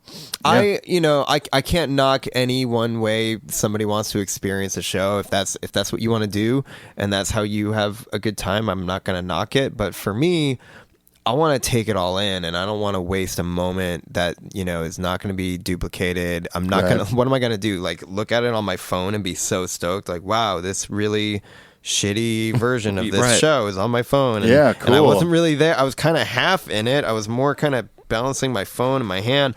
I'm just not. I don't know. It's not for me. But again, I can't speak to if people want to experience a show that way. That's fine. But I loved when nobody had their phones. Oh, that's gotta be such a great feeling. Great. Yeah. I mean, that reminds me of like way before iPhones, even me having a cell phone, like in the 90s, going to shows, and like now, I can remember more about shows pre cell phone than I can with shows since I've had an iPhone. Mm-hmm. Like when I saw Rage Against the Machine on the Evil Empire album release show, I remember so many details about that show. Yeah, absolutely. Because I didn't have anything distracting me. People just forget that.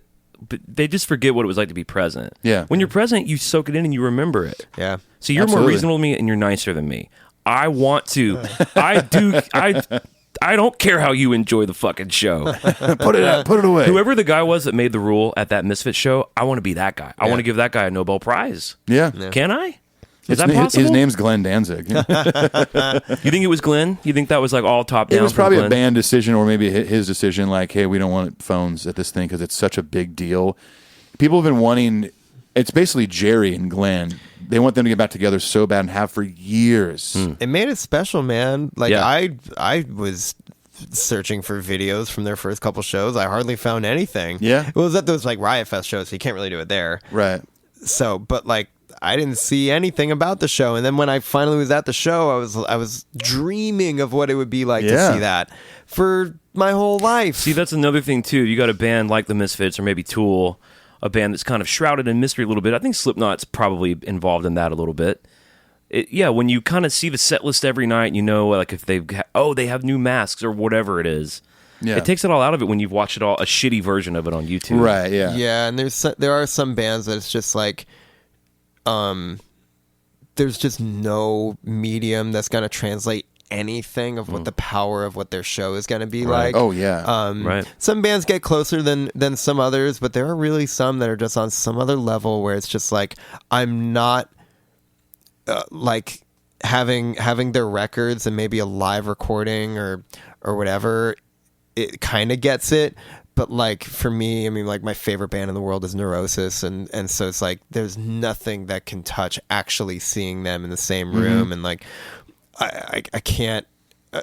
Being a fan of a band like that, it's just like there's no way a phone video is gonna do like any justice. It's like why the fuck even bother? You know, like I mean, I've seen Slipknot one time, 2000. It was in Australia at the Soundwave Festival, but.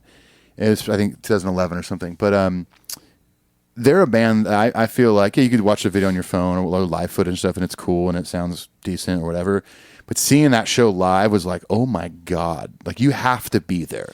You have to fully experience what Slipknot is. And the production, I mean, where everyone is on stage. It's an insane show. I think it's a big part of their success. Yeah. And what's magnetizing about it. And I think one interesting thing about your story that I didn't know is that you were a massive Slipknot fan for a long time. Yeah. So you go to the Ozzfest show, you get hooked. They turn you on to other shit too, but you ended up going to so many shows that you kind of started to know the band a little bit. Like, how did all that? Yeah, and they toured so frequently that you know, I would see them at least once a year. It felt like. So you see that Ozzfest show, and you're a fan. You're buying whatever their record is. Yeah, they're on your radar. Yeah, well, my mom wouldn't let me buy their record. Really? Yeah, that was a. I remember my dad. I was out in like LA or something, on a family vacation, and my dad. I was like, Dad, I really want that Slipknot record, and he like finally caved, and like we pulled into Tower Records on Sunset, and just went in and got it, and gave it to me, and then I had like my little Discman with my like headphones, and I'm just like in the back seat listening to that record. Shortly before Iowa came out. Yeah. So I became a huge fan immediately, of course, and then would see them every chance I could. Saw them once supporting the first record. Saw them once supporting Iowa on Halloween night, where I had actually dressed up like Corey when I was 11. Oh wow! And went to a show. They played in New Jersey that night, Halloween night, 2001.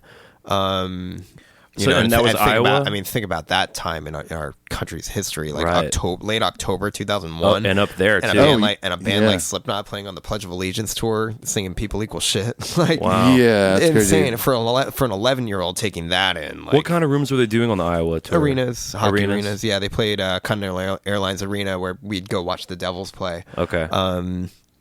And so, saw them there and got to meet most of the guys. And actually have a really great photo of myself with the guys, and I'm in my like Corey costume. No way. It's got to be so standing right surreal. next to Corey.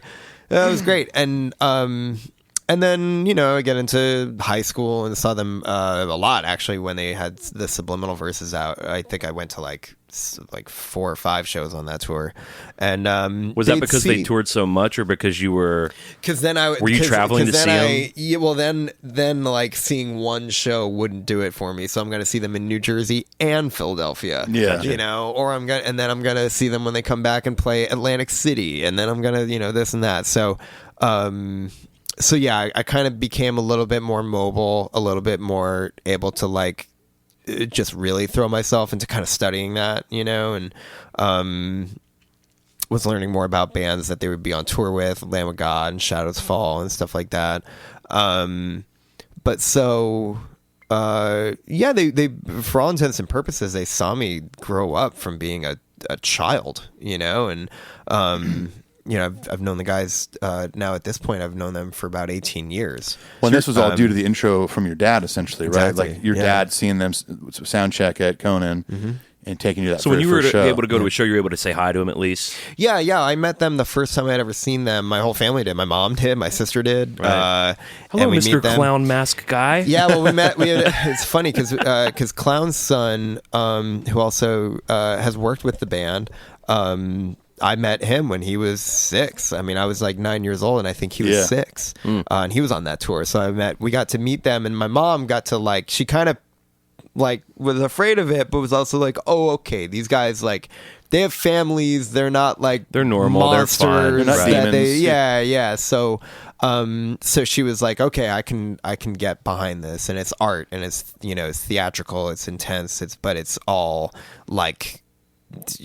she gets it. She got music. She and my dad are musical people. They met through music and all that. So it's just they got it, and having their support of me, exploring that for myself was huge. But yeah, so they saw me grow up. Every now and then I'd be a little bit more I'd probably, I'd have a System of a Down shirt when I was 11, and then when I'm 15 I have a Venom shirt on, and they see me kind of exploring and getting my hands dirty with learning about bands. And where did and we're going to camp out much later in this world, but where did Metallica fall in for some of this with you? Yeah, Metallica was huge in my exploration of heavy music, and especially, probably being turned on to the Black Album first, just because, the huge songs that are on it. Right.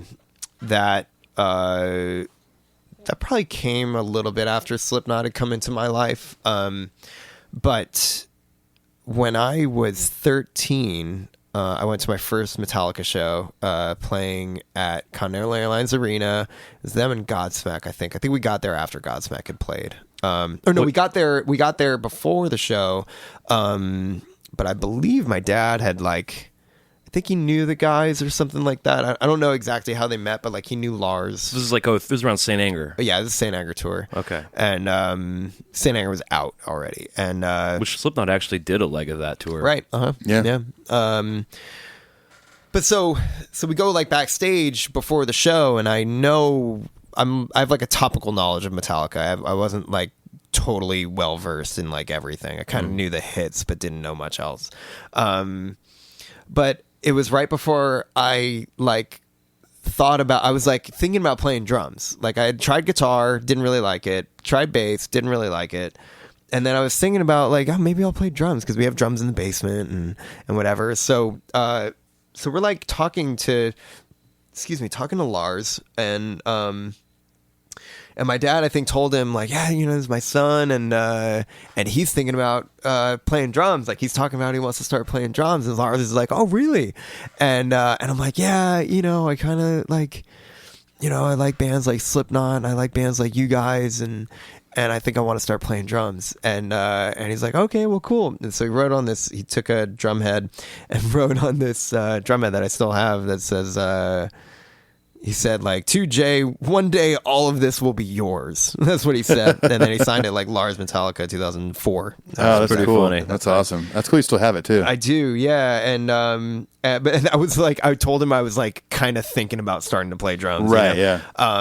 But so, man, God, that show really was huge for me. They were playing in the Round. I'd never seen anything like that. They opened with Blackened. Holy shit. Which, that blew my... I'd never heard Blackened before, and then I'm watching it. I'm just oh my... I mean, that informed a lot of where my kind of Metallica tastes lie. But yeah, so that was a huge show for me, seeing that, and I think everybody's first Metallica show is pretty monumental. Just because of the way it hits you. There's such a, even to this day, I still see Metallica and I'm just nobody does it like that. Nope. It's just there's a certain way about them, and certain bands have this where they really are the only band that can do exactly that. You know? Yeah, you're absolutely right. Yeah. But so yeah, Metallica kind of came into my picture around like 13-ish. I got into newer bands. Were they the ones that that got you into Venom? I mean, you talked about going back to a Slipknot show, and one year it's System of a Down, one year it's old, 70s new wave of British heavy metal. Yeah, I got into Venom probably from finding out about Slayer and then figuring out like just different like satanic metal bands, right? And, like Merciful Fate. And... I just loved like Venom and the fact that they were kind of like a shitty punk band in a way, and they were like this like. True. But it's like kind of campy and Halloweenish, and like I liked that. Yeah, I was totally into all that, and saw a shirt in a store on St. Mark's Street. And I was like, that looks cool, and so yeah. So were you like the kid on the front rail at a Slipknot show? Absolutely. So they knew you were there.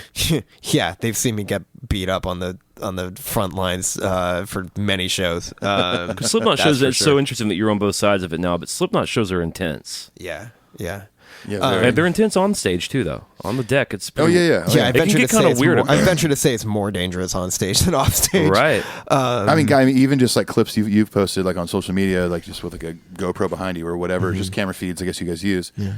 I mean, even just watching you play drums like with this band. I mean, I feel sore watching it. I'm like, oh. Yeah, me too. Literally. It's a very demanding, physically, energetically, emotionally, spiritually, mentally, all of it. It's like it's the most intense music and stage I've ever experienced, studio experience, all of it. It's the most intense on every level. It's that intense in the studio too? It's pretty full tilt. Like wow. when we're in a creative mode, it is still way the fuck on. It's like there's really no in between with Slipknot. It's either completely off or it's cool to hear that it's not a total stage gimmick or something, that it's kind of that's like a real facet of the band's existence. Not at all. Yeah, it's 13 hours a day, every day, no days off. Wow. It's like it's intense and that it's tough, but it yields great results. We feel like we when we really tap into that and kind of go beyond our comfort levels, I suppose. I've been in the band now 5 years, having done one album that was really like just getting up to speed and just kind of like, I met up with the guys and played about 20-something songs of their back catalog, and then the next day we were working on our Let's talk about that. So, you've shared a bit of this with me, and it's a really cool story about you kind of meeting up with those dudes. Yeah. So you're growing up as a fan. They know of you. You're playing drums. You're getting better. You played some with your dad. Yep. You got to play some of the biggest stages in the world. Yeah. How do you get to a place where? What are you doing at the time that you get a call to go play with them? What's going on with you? How'd you get there? I was back at school. I went back to college. Came off tour. Just wanted to finish up my degree, which I've been kind of like chipping away at over a couple years. In between giant stadiums performance. And it was in Against Me for a couple years, and then went back to school. Finished, and then the day I pretty much finished or submitted my last thing that I had to do for school, I coincidentally got a call from a manager who had worked with Against Me for a little bit, and I knew him as Slipknot's manager, and he contacted me, curious if I was up to anything, if I was in a band. I'm like, I'm in like 10 bands right now, but nothing I'm really like touring with or really being that active with, and he had asked if I would be available to come out and audition for a project that he couldn't tell me what it was going to be, but to just kind of trust him and get out there and play the drums. And I just kind of accepted on the spot, like, sure. Then that turned out to be Slipknot. And we got into a room. There was a drum set, played through like 20 or so songs of their back catalog that I had truthfully, like I had not played along to that kind of stuff since I was like 14, trying to learn how to play the drums. But you kind of had it all in you. Yeah, like muscle memory, as drummers pretty much do. Like you play one song when you're like 13, you kind of remember it like your whole life. Oh yeah, for sure. So we did that for one day, and then. What'd you think? Like, at what point of getting to L.A. did you know it was going to be Slipknot? When I walked in the door, they wouldn't. So tell you me walked in anything. and you see Corey or whoever you know from the band. Did you? I mean, that must have been really weird. It was kind of, it was kind of put to me like, not by anybody in the band, but it was like, you know what this is for, right? And I was like, is this for Slipknot? And they would go, yeah. We'll bring the guys in like 20 minutes and, set up your kit. Hurry up. kind of. Like, oh, and Because you got to be a Joey fan at this point too, so that's got to be weird, conflicting at some point too of like, if Fleetwood Mac, who were touring with Mike Campbell now, are having me come in, it's like, oh, but Mike's out. Can we talk about what's going on with Mike? What's going on with Mike? Well, Well, it was a lot of. I mean, of course, I'm such a I'd enjoyed Joey's playing since I was really young. Since I was 9-10 years old. But in a moment like that, when something is kind of that serious, or the vibe is kind of with a lot of momentum towards the future, and like this very surreal kind of moment for me as a fan of the band, as someone who's loved the band for a long time, kind of just like that weird feeling of just like, okay, this is my like objective to get to the, for whatever this day is going to be, if I can just be present enough to enjoy playing a bunch of Slipknot songs with Slipknot. Like, that was really all that day was going to be for me. Like, that's really all that kind of felt like in the moment. Was you just didn't bother looking to the next day or anything. You're just like, this is a great experience, a great opportunity right here. And or the fact that, like, okay, they're starting a process of speaking to drummers, I suppose, but I don't know what their plan is. Maybe they'll talk to, 100 different guys and whatever. I was just like, I'm not going to take this. I'm not going to take this with any kind of idea or concept that this will be anything beyond this day. So just be here for this day and enjoy this. Yeah. And that's really all that was, for real. It was just kind of like, I'm just going to have fun with this. And an interview I read with you with Modern Drummer preparing for this, I thought it was interesting. One of the dudes came up to you and was like, I guess referencing maybe the other drummer, needing to leave or whatever, and was like, this is one of the worst days of my life, but we're here to do a thing. And that once you started to play with the band, it started to turn the mood around, and it did start to become fun. And then they were maybe trying to test you with like, what else do you want to play? And you were maybe throwing deep cuts at them. Yeah, that's exactly how it kind of happened and how it felt. That must have been fun for you to be able to pull that out and surprise them and inspire them to maybe play an old B-side or something or whatever it was. Yeah, for sure. And knowing, there were songs from the band's catalog that I had never seen them play live, and be like, hey, can we play like Prosthetics? I've never seen you guys play that. That might be one way for me to get Metallica to play Fixer, is if I'm ever auditioning for the band. That's right, exactly. Right. So stuff like that, yeah, that's exactly what had happened, and the vibe immediately started to feel like that, like holy shit, like, okay, that song felt good. Any others? And we just knocked them right down. It would have been, I've said before that it's like, it would have been rough, but I think we could have played a show together that night. Wow. And, wow. And that's just from really being a fan and really enjoying what the band had meant to me up until that point. And then of course it become, it would mean a lot more to me in the last 5 years. But yeah, I kind of was able to, because I've been in, situations coming in to existing projects like the E Street Band, like Madball, like Against Me, where really I'm just kind of like, this is a band in a pinch or in a situation, and they need to have somebody come in and deliver on what they're doing. I know this band. I know what they're about. I'm a fan. I'm into the music. I know the spirit of the band, and I just got to have that show through and hope that it does in some way. And that was kind of my like one thing that I was like, if there's anything that could maybe pique their interest, besides my playing, is that it's just like, if I just get across the vibe that I know what this band is about, then perhaps that would lead to us doing some more stuff or whatever. Now, right, I didn't think that would lead to like, okay, let's start working on a new record tomorrow, but that's what happened. Yeah. So you went from like having that one day where you're just trying to enjoy it, like I'm not going to look, get into the future at all, to you're working on songs for a new record the next day. Yeah, the very next day. They really were throwing your ass in the fire.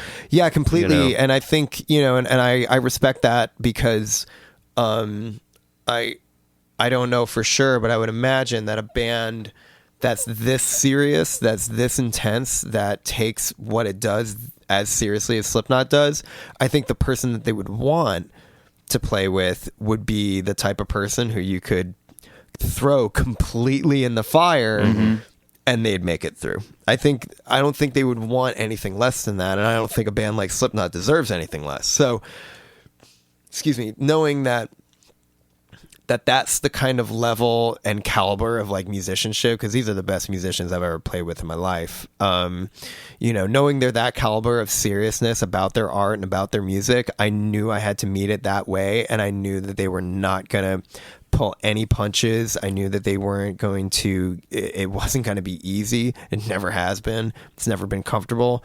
But I know that, especially early in my playing with the band, it was going to be like, let's throw the book at this person and see if he survives. Because if he can survive this, and this, maybe he's our guy. Had you had a lot of recording experience?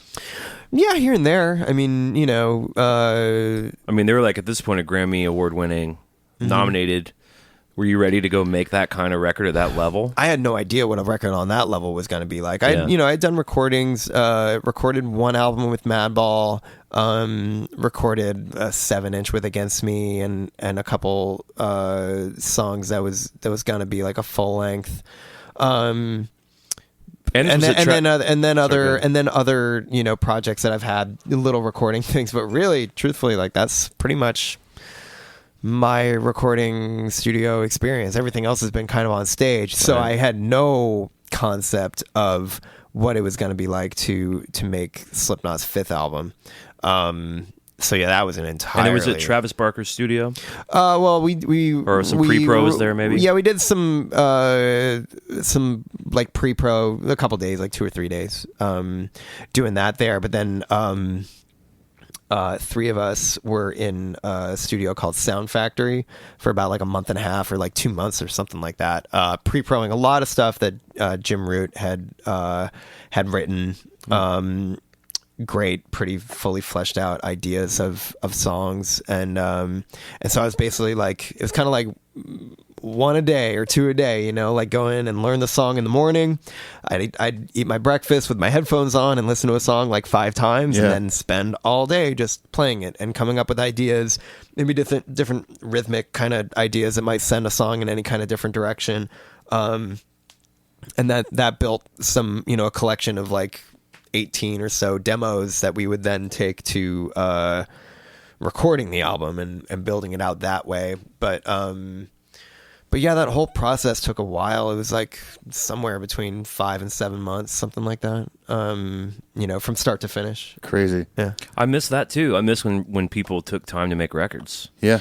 Yeah, it was a thorough process. A lot of guys too. I mean, nine musicians in the band. That's a lot of. How does that work? I mean, I've been curious about that. Such a huge band, so many different personalities. Who are the primary songwriters? Really is kind of like, as far as I've, been playing with the band, it kind of comes from any different direction, Okay, pretty diplomatic. Yeah, all ideas are fair game, and we've been fortunate, for the last couple years where we have like a mobile studio. So we have I have like a V drum set that's hooked up into Pro Tools, and kind of write the entire time and just document little ideas here and there. You mean like in a green room or something? Yeah. Okay. Oh, that's cool. Yeah. So everybody kind of contributes ideas with that, and a lot of it starts with like a guitar riff or a sequence of guitar riffs, and then we kind of build out from there. And that could come from Jim, that could come from Clown, that could come from Chris Fain, that can come from a lot of different guys in the band. And everybody's very creative in the band. That's cool. Yeah, it's pretty. It is awesome to have been a fan of the band's output, and I've listened to what is at the very bottom of that funnel, as we all have, listening to those the first 4 Slipknot albums, but then to then be on the other side of it and seeing how it comes together and how how ruthless the band is on its own material. It's awesome. You know, it's like no punches are pulled, no stone is left unturned. It's very thorough. Working with Greg Fiddleman was an amazing experience on the Grey Chapter. We know that name. Yeah, we have sung his praises like crazy on this show. Yeah, I consider him sort of the new Bob Rock for Metallica. Now, for you guys, you know, I know they've done a record with Rick. Yeah, which was also a lot with Greg. Did Greg? He engineered it too. Yeah. So he was very heavy-handed, from what I've understood, in the Subliminal Verses album, which is a great album. Yep. So really, my first time ever working with a producer was with Greg, and he has a great way of just harnessing anyone's strengths and abilities and stuff, and just like pushing it to the nth degree, and to do that with 9 guys, you know, in a band that's So what's the process like? Does it start with you? Does it start with you to scratch guitars or something? The last record was, you know, the drums were like the bedrock of kind of like, let's get this kind of solidified, and then once we get going, we'd kind of revisit other songs. Like we do like 3 songs, and then or maybe say 5 songs, and then we'd be like, oh, let's address the first 2 that we did, because you're kind of on a roll now doing some more interesting stuff. Like recutting the drums or overdubs. Or like now we've listened to this and it's like, okay, we could try this a little faster, or we could try this a little slower, or whatever. Do you guys record to a click? We had a lot of the Grey Chapter we recorded to a click. Some of it wasn't, but yeah, it's really kind of all over the place. You know, there's no really set rule of click or no click. We don't play to a click live. So there's no rule of how a song will start coming together. You know, some things on the Grey Chapter we took from the demo sessions, because it had such a vibe, such like a I'm not focusing on this kind of vibe, so it's just got this like looseness that was and the really sounds great. were good enough to keep for a master. Yeah, totally. That's awesome. That's so cool. That's so having a real, like, you know, going from hardly any studio experience to having like pro sounding demos that are better than most bands' full fucking records. Right. Yeah, totally. You know, that was an amazing experience, and it's just so thorough. That's one thing about Slipknot's work ethic with Greg Fiddleman's work ethic, is that it is so thorough and so complete. You really, really, like, at the end of creating a song or a collection of songs or whatever, it's like, man, I know every single inch of this song. It's really a remarkable thing to be in a creative environment with guys like that who are so pro and so in tune with it. It's an honor to be able to contribute in any way, and yeah, to be, you know, to be allowed kind of free reign to do whatever, because, you know, Slipknot's got it's a wild animal that really has no leash, and so to you know, to not feel like I have to reserve myself or restrict my playing in any way, and just kind of go to the wall because I'm encouraged to do that by the other guys. That's great. I mean, we recorded the last record, and I had a bunch of guys in the room just like going crazy, you know, in the live room, just to get the vibe of. I hadn't played a show with them yet, so it was kind of like creating sort of what would be that the vibe energy of the live show on stage. Yeah, which is just like, it is cool, because they really could have, after achieving everything they'd achieved by that point, because this is 2014, right? Yeah, maybe late 2013. Yeah, I joined in December 2013. Yeah, so they could have had a guy come in that they just wanted to control and clamp down and be status quo Slipknot, I guess. It's pretty cool that they trusted you. They wanted you to really do your own thing. They were encouraging you to take chances and push yourself. Yeah, well, I wouldn't, you know, the words Slipknot and status quo are almost kind of like contradictory, right. You know, because so much of the band is, the great part about the band is being able to like do stuff that's surprising for Slipknot, but it still makes sense within the context of the band, because everybody in the band has such varied, eclectic musical tastes that really anything is free game, and as long as it has that certain quality, it can be a Slipknot song. What's some of the weirdest stuff you guys like? What would be a surprising thing for a Jay Weinberg fan to hear that you like, or something any of those dudes like? I don't know about if it'd be surprising, but maybe unlikely choices. Like you wouldn't know that we Any would Madonna like, fans? Ray Clown of loves Light? Karen Carpenter. We listen. Some of us listen to like Sia Furler. Really big fans of her.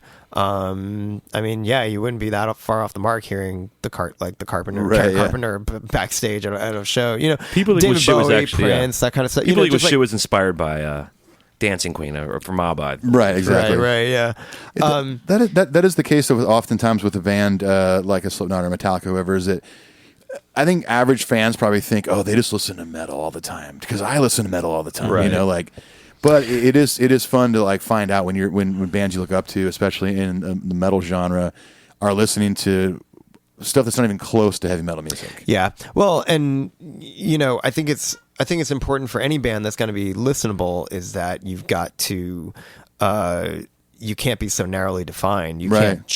can't be a metal band that just listens to metal, or you're going to be just like, you know, yeah, there is a thing, maybe bands starting out or whatever, you're kind of a little bit derivative, I suppose, or you're kind of, you know, you're imitating in a sense your influences, even if you're not trying to or whatever. Right, exactly. But if you listen to everything from, you know, Karen Carpenter to Cannibal Corpse, you might create something that's kind of fucking interesting. Exactly. I mean, you know, there's like it might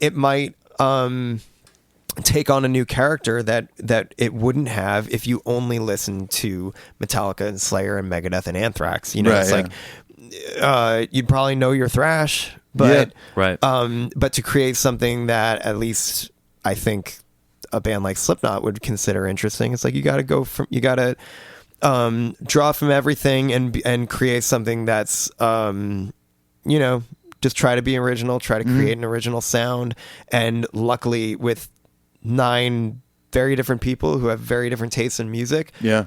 But really works together really well. You know, two guitar players, a bass player, 2 percussionists, a drummer, a vocalist, a DJ, a sampler. You know, bass player. It's just like there's a lot there, and with those distinct personalities, like growing up, Jim and Mick were one of my favorite guitar duos because you have 2 very different players who just work so seamlessly together. Yeah, that's cool. And that's so interesting to me. And that, I think, when you have players like that and people who have distinct and interesting musical tastes, like guys like that, like everybody in this band does, the product of that can be pretty wild. Yeah, totally. It is cool to hear that it's not like just the Corey Taylor show. Right. Which I think he's great. I love him, and I think Stone Sour's cool, and anytime he's doing an interview with someone, I'm listening to it because he's an interesting cat. Yeah, but he is. It is cool to hear that it's not that the 9 dudes seem to bring the same amount of heat, you know? It's really, I had a great time with the last record watching it all come together and then hearing it back when all 9 guys were on it. I was just like, God damn, that is what Slipknot sounds like. Right. And it's great. It's you know, to be able to be a fly on the wall in my kind of first, you know, little chunk of time playing with the band and figuring out my place sonically and just as a person, you know, being kind of thrust into this new situation, you know, to really just kind of shut the fuck up and learn, you know, and it's always been such a great learning experience with these guys. And we've only gotten, you know, now that we're 200 shows behind us together, I feel that much more integrated in the band. I feel that much more, I wouldn't say comfortable, but just confident and just, you know, doing my thing, and that we do a good thing together. I think some of our last shows together were my favorite shows. We haven't played in about 2 years live, but you know, we were doing some really interesting things. We did a show where we played one entire record that the band had never done in its career, doing cool stuff like that. So I'm really excited for what the future holds, and the fact that it can only get more creative now that we're just like this much in tune with each other. Absolutely. It's cool. Yeah, man, that's cool. When you guys just announced the tour for next summer, and it's all Europe, UK, right? Or it's all Europe? Yes. We announced a tour that's a lot of festivals in Europe and UK. Download and Is it different for you guys fun. playing a festival versus your own headlining arena thing, or do you, because your show's intense, and do you guys adjust anything for that? I don't think so. I think we just kind of do our thing, and the environment doesn't really matter. I mean, that said, there are some really amazing festivals that are run really, really well, that have a great vibe, curated by awesome people, and the people that show up in those places are totally awesome, and that's a whole other factor that is the show, is the audience and the whole vibe about the place. But for the stage, it's pretty consistent, where it's just kind of like it just is what it is. Sometimes you have like a space limitation, and maybe it's smaller. That doesn't really affect me, because I'm in the back with just you don't have to play a smaller drum Are kit. promoters ever like, hey, don't set each other on fire at this show? Yeah, I think I think fire marshals are probably at each show not wanting that to happen, but I mean, we have fire, and we are running around like crazy, it's a heavy metal band. Anything can happen. Yeah, right. Still. Yeah. Before we jump headfirst into Metalliland, and we're going to do a Metal Madness, which is going to be fun, because Jay's top favorite Metallic records are Justice for All and Puppets. Catch me on any day. Catch me on a different day, and I might have another answer. But today, I'm pretty. Yeah, I'd say Justice is my favorite Metallica record, and Puppets is very close. What would be if it's a weird day for you? What's the third or fourth one? Are you jumping to Reload from there? Are there any chances of that? No. You're staying in the first four. Yeah. I'd say Ride the Lightning. And then after that, it kind of breaks off into just like specific songs from different albums that are just great. Like, I do like a lot. I like, I Disappear, I think is a great song. Oh, thank goodness. I love that stuff like that. Yeah, like stuff like that. Love that just kind of like jumps around, that I thought was great. Stuff off the last two records, especially, being close to Greg Fiddleman and knowing the way that he works, and kind of like hearing certain things in Metallica records that now I know about, just like working with Greg, and I don't know. I listen to those albums with knowing what it's like to be in the studio like that. Yeah, for sure. Well, should you see Greg sometime in the future for whatever reason, you'll have to pass along that we're all really big fans of what he's been doing with the boys. He's awesome. We He's love awesome, man. Yeah, I really love his whole vibe, his attitude, and his work ethic is like unparalleled. It's crazy. We have a thing called Patreon. You know what that is? Yeah. So we have people who support the show, and a lot of our patrons are big Slipknot fans, so we put it out to them today. They've got some questions for you. Okay. Is it cool if we dip into a Q&A? I'll do my best to answer, but yeah, for sure. They're all about if you're going to make another record or not with Slipknot. Okay. All 18 of them. Okay, I have no idea. No. Okay. Aurelian Moreau asks, to which extent has your drumming style changed and or needed to be adjusted in order to fit the Slipknot sound? We've touched on that a little bit. You're still yourself, but I read a thing today, maybe you can talk about this, where you talk about how you're doing more of a pocket thing, which I thought was interesting. Maybe trying to keep it tight. Yeah, well, I think if there's one thing that we've always stressed within the band, and I talk a lot with Clown about it. He and I talked a lot about just like philosophy stuff with the band, and where the band has been, and so he's an intense dude. Yeah, absolutely. So I learned a lot just from listening about what the band needs to be like. Spiritually, we're not even talking about like sound or playing or whatever, but like what we want to achieve, and the word that keeps coming up is just tight. Just we want to be a tight band. Yeah, and that's the most from, I believe, just being a musician, hearing from like your peers or musicians that you respect, if in my experience, it's like if you can have somebody from a band that you really like say that you guys were tight, that's everything, because that means that your band is doing what it should be doing. Oh yeah, absolutely. And nobody's the ball hog, Right. nobody's the the whatever. It's like it's a team effort, and Slipknot's it's more like a sports team than a band. Yeah, really. You literally have enough people to play a game of baseball. Yeah, it's a physical full thing. team. It's a physical thing. You really envelop this kind of thing that the band is. It's unlike anything I've experienced. But yeah, so to be a tight band, that takes a lot of things, and it takes being in tune with each other. That takes, just being confident in what you do and not, sidestepping whatever, or not being unsure about a certain thing that you're playing and just going for it. Right, So achieving that was just like, I wanted to draw on my background of playing tight rock and roll and needing to play tight to someone like Bruce Springsteen, where you got to take, in that case, it was like a 12-piece band, and make everything work together. And rock and roll and heavy metal always has, good rock and roll in my opinion, has that kind of invisible swing that you can't point out that it swings or whatever, but good heavy metal that really hits you harder than it's not to knock on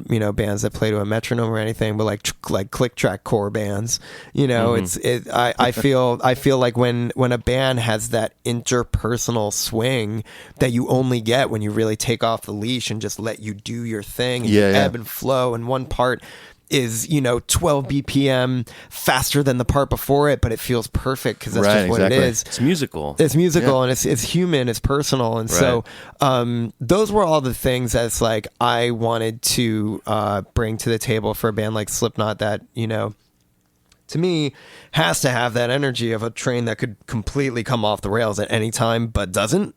That's exciting. Yeah. And that's got the energy that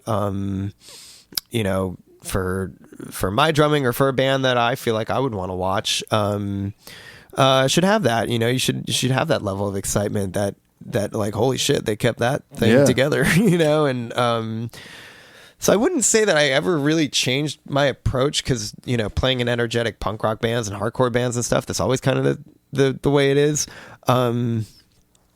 Playing with a mask is definitely different. That's an adjustment. He also asked that. How hard is it to play Slipknot intense live shows with the mask? He asks. Yeah, it's intense. That's another level of intensity. But honestly, it's weirder playing the songs without it on than it is with it. Like in a rehearsal or in a studio? Yeah, it's weird to play it in kind of like practice mode. It kind of that just feels strange. When you were a kid and you were a fan of Slipknot, I'm thinking of when I was a kid and I was a Kiss fan.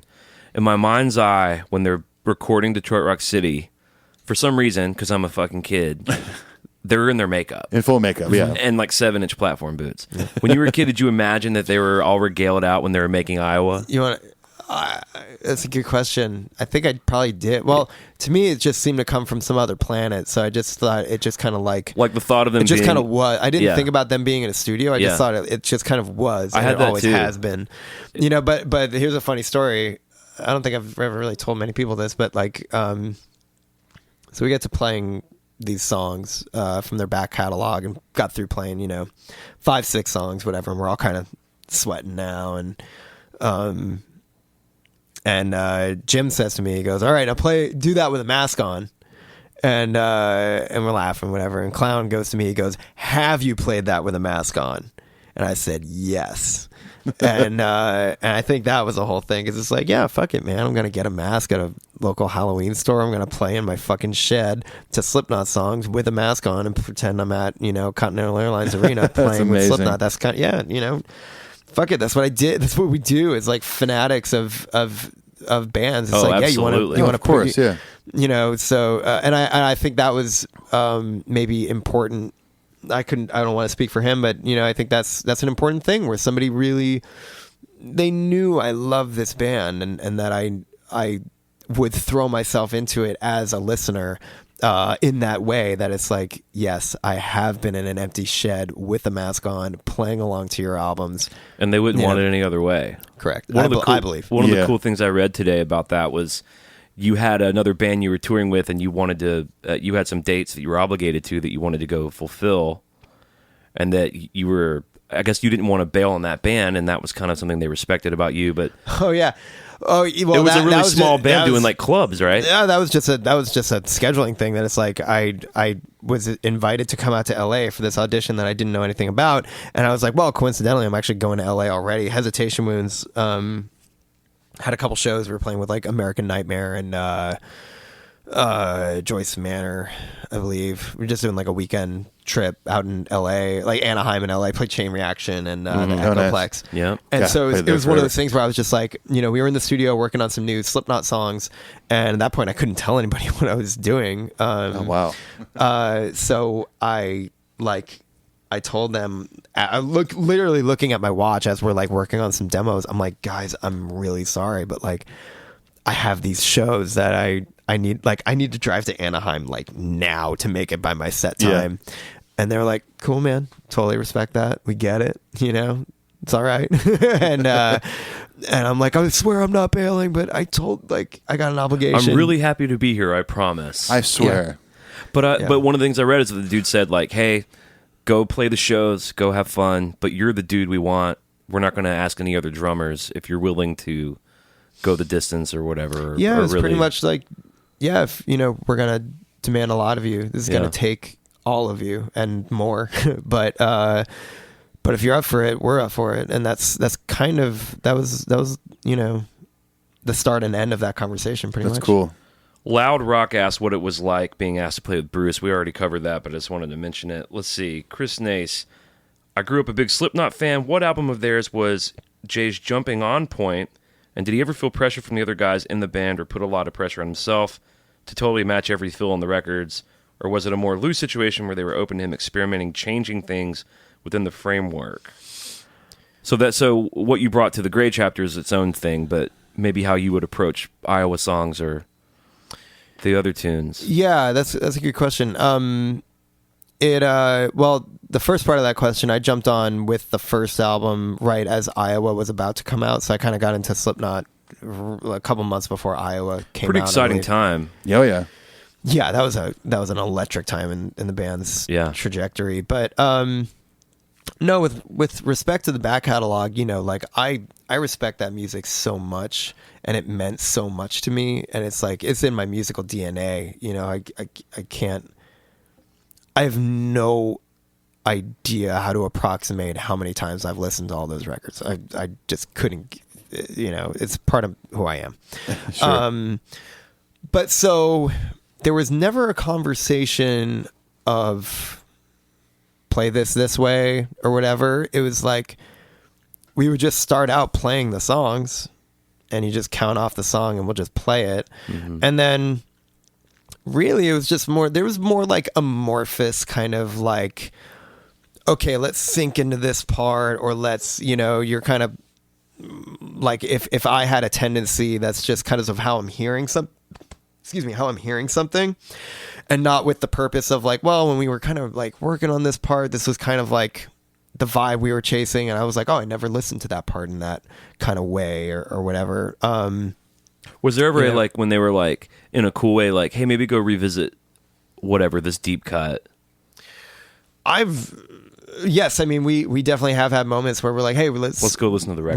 We've never played Metabolic live. Now we're gonna play Metabolic, and I'm like, fuck yes, because that's that I light up with that kind of stuff. Yeah.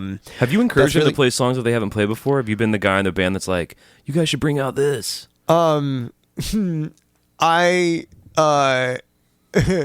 It's always been a band decision, but I definitely have certain songs that I just never got to see the band play live, or that have never been played live ever. That I may have tried to raise my hand in the back of the classroom and be like, hey, can we play this? But it started, stuff like that started to materialize with the band kind of realizing. One really cool moment was when bunch of guys had realized, like, hey, after we started playing like Metabolic, and then we played I Am Hated, and then we played like Gently a couple times. They played Gently a lot, but I hadn't really at that point. Man, I Am Hated came on like randomly. I was at the gym the other day, and that came on shuffle. That's intense. That's an intense tune. Yeah, it's an intense album. But so we had realized that after we introduced a couple more songs to the set, we were like, fuck, if we play The Shape, then that's all. Then Slipknot will have played all of the songs off of Iowa live. Fuck, we should start playing The Shape, and then we could theoretically do the Iowa record live, and based on how. Are you guys aware of the fans who are? You guys have fans that petition to play a song live you've never played or whatever. Fans that weigh in on what the set list should be. Are you guys aware of that at all? I know I'm not. Does that make it to Corey or? I have no idea. I don't know.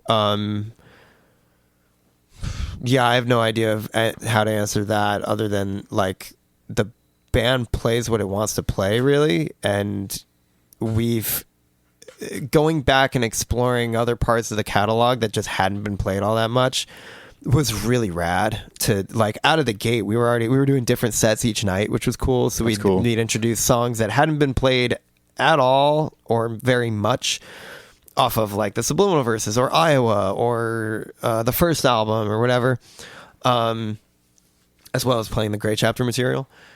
It's cool because it's fun for you and fun for the fans. Yeah, one of the shows that I think I had the most fun was when we played Iowa in its entirety, because that was just like, it felt like sitting down and dropping the needle on that record and like living inside that record. It was fucking awesome. And that's cool. The last song on that record is 13-14 minutes on the record. We played it for a fucking half hour. Like we really sunk into the vibe of that album, and I really enjoyed that show. So doing stuff like that was really incredible, and that brought some just to getting your hands dirty and really digging into those songs and going back into that. I forget what the original question was, but I did talk for a while. This dude Chris who's writing, he's also a drummer. I think he's in a hard rock band in somewhere in the Midwest. But he asked this, and I was curious about this too. I was going to bring this up myself. He says, how did Lars influence your style, if at all? And what would you say in defense of Lars's unconventional approach? All right, so Lars is low-hanging fruit in the drumming community. I don't subscribe to the criticisms. I don't think they're that fair. I think he's the Ringo of metal. But what do you say about it? What do you think? I love Lars Ulrich's playing, and I think it's compositional. I think that's the word for me that kind of comes to mind when I think of Metallica, especially the Metallica songs that really affected me, is just like playing for the part and really building moments in music. Like that's huge, and there's no denying the impact that that the band Metallica and has had on music in general, especially heavy music, and especially his drums affecting heavy metal drummers and hard rock drummers. It's just a fucking fact. Right. Like, I'm incredibly influenced by his playing and their music that they made together, because that's a band with 4 distinct voices throughout any iteration. If you have Cliff Burton on bass, or Jason Newsted on bass, or Robert Trujillo on bass, it's like they've always had those distinct characters between the 4 of them, right? Yeah, and Lars is a huge voice in that. I mean, fuck, dude, like so much of Injustice for All is just like the tightness of the guitars with the drums. It's creative, and it's really interesting. There are things that I learn, that I listen to now, like in this benefit show for Best Buddies that we just did a couple weeks ago. We played Blackened, and it's like, man, there's some like turnarounds and weird shit in there. I truthfully have no idea where the one is. I don't in either. Blackened. It's so nice to hear you say that. We've talked about this before. Yeah. I get turned when I play it on guitar. Here's the only way I can do it on guitar: if I haven't played it recently. Because it's almost like the dumb muscle. I get it right, but when I think about it, I can't figure out what they're doing. Dude, for years, I thought that I couldn't figure out where the one was. At first, I thought the riff was Ba- ba- And you're doing those on the downbeats. But it's And those are all on the upbeats. Those are all on the They're all upbeats. Yeah, so And then I realized it was and it's right. Well, it's confusing because and it's actually this is funny. So we were writing a song called "The Negative One" and figuring out how to kind of turn the song back around in like the middle with this bridge, and it's like, okay, we'll go back to like the kind of re-intro riff, and then I'm like, fuck, I could come in with like kind of like the blackened start with the snare, like just the snare and the cymbal or whatever, and that's in the song. That's awesome. There we go. Nice. But the trick to that is with blackened, those snares, as a first level listener, even today, I still hear those as the downbeat. They're not. It's the upbeat, and that's so fucking confusing. Can you break that down a little bit for someone who may not know what drums are and upbeats? And he's talking about the very intro of the song. When it's just guitar, then snare and hi-hat come in. So with the downbeats, it's all in the numbers. So like 1, 2, 3, 4, and the upbeats are on the ands. So it's like 1 and 2 and 3 and 4 and. So all those snares, I believe. I mean, it's just like a punk beat. Exactly, It's like that. It's all on the upbeat. It's all on the ands. Yep. Kind of, I guess, right? I mean, you're right. Yeah. It is on the upbeat. So, he never hits a kick drum on the one. Let me tell you how I hear it as on an the intro. As I hear it as a guitar player, when it's just James at the top, I hear goo ga ga goo ga goo ga goo ga goo ga ga goo goo ba boo boo ba ba do. That's correct. But then when it gets turned around, it goes da da da da da da da da da. Yeah, that's where it gets weird. I think that's the genius of the Lars. part that they cut out live. Do they cut that out? The turnaround part in the bridge after the solo. Oh, they do cut that out. Yeah. Oh, yeah. We played that, and I was fucking in this benefit show that we just did. We played that part, and I was like, "Thank God we got through it," because it really turns around. Yeah. It actually turns around at the bridge. Yeah, 3 times. It's a math equation, but it's and that stuff is like that's all composition. That's super interesting. Totally. There's a bunch of other songs that do that throw you off, like Fire with Fire. Oh, for real. Battery What did you for a long just say? time. Did you say another one? Just things on that album. Dire's Eve is like that a lot. I can't wait to. Battery is like that. Yeah. Actually, if you look at like Battery and Blackened, they're pretty much the same song. Oh yeah, They for sure. On their most recent tour, they've been starting their encores with either Battery or Blackened. Yeah, it's like a thrash slot. Yeah, Right. they just like got rid of Spit Out the Bone a couple shows ago. The last one they did was Fight Fire. Yeah. And they've been doing Spit Okay, too. well, I saw them. I drove down to Atlanta and saw them, and they opened their encore with Battery, and I was like.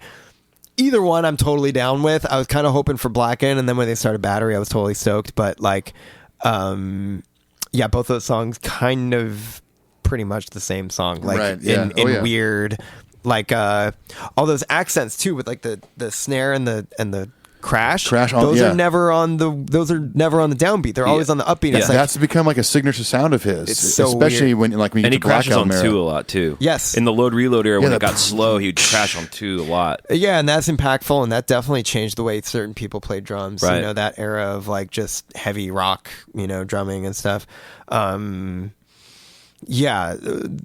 Those albums and his drumming in those is just like super, super compositional and influential, and makes me think about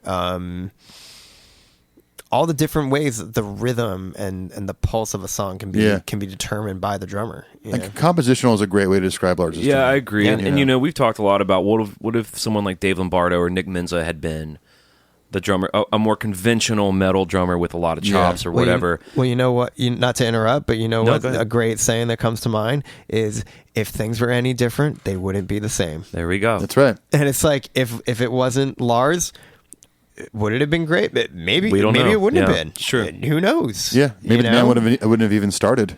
Yeah, I mean, and think about all the things that aren't even musical that Lars has his hand in. Oh, and having being a extremely vocal in the whole Napster thing. Where now we're living in the collapse of he was right. He was so right, and I believe justified. Yes. In that it's like, look, I worked my fucking ass off my entire life on this music, and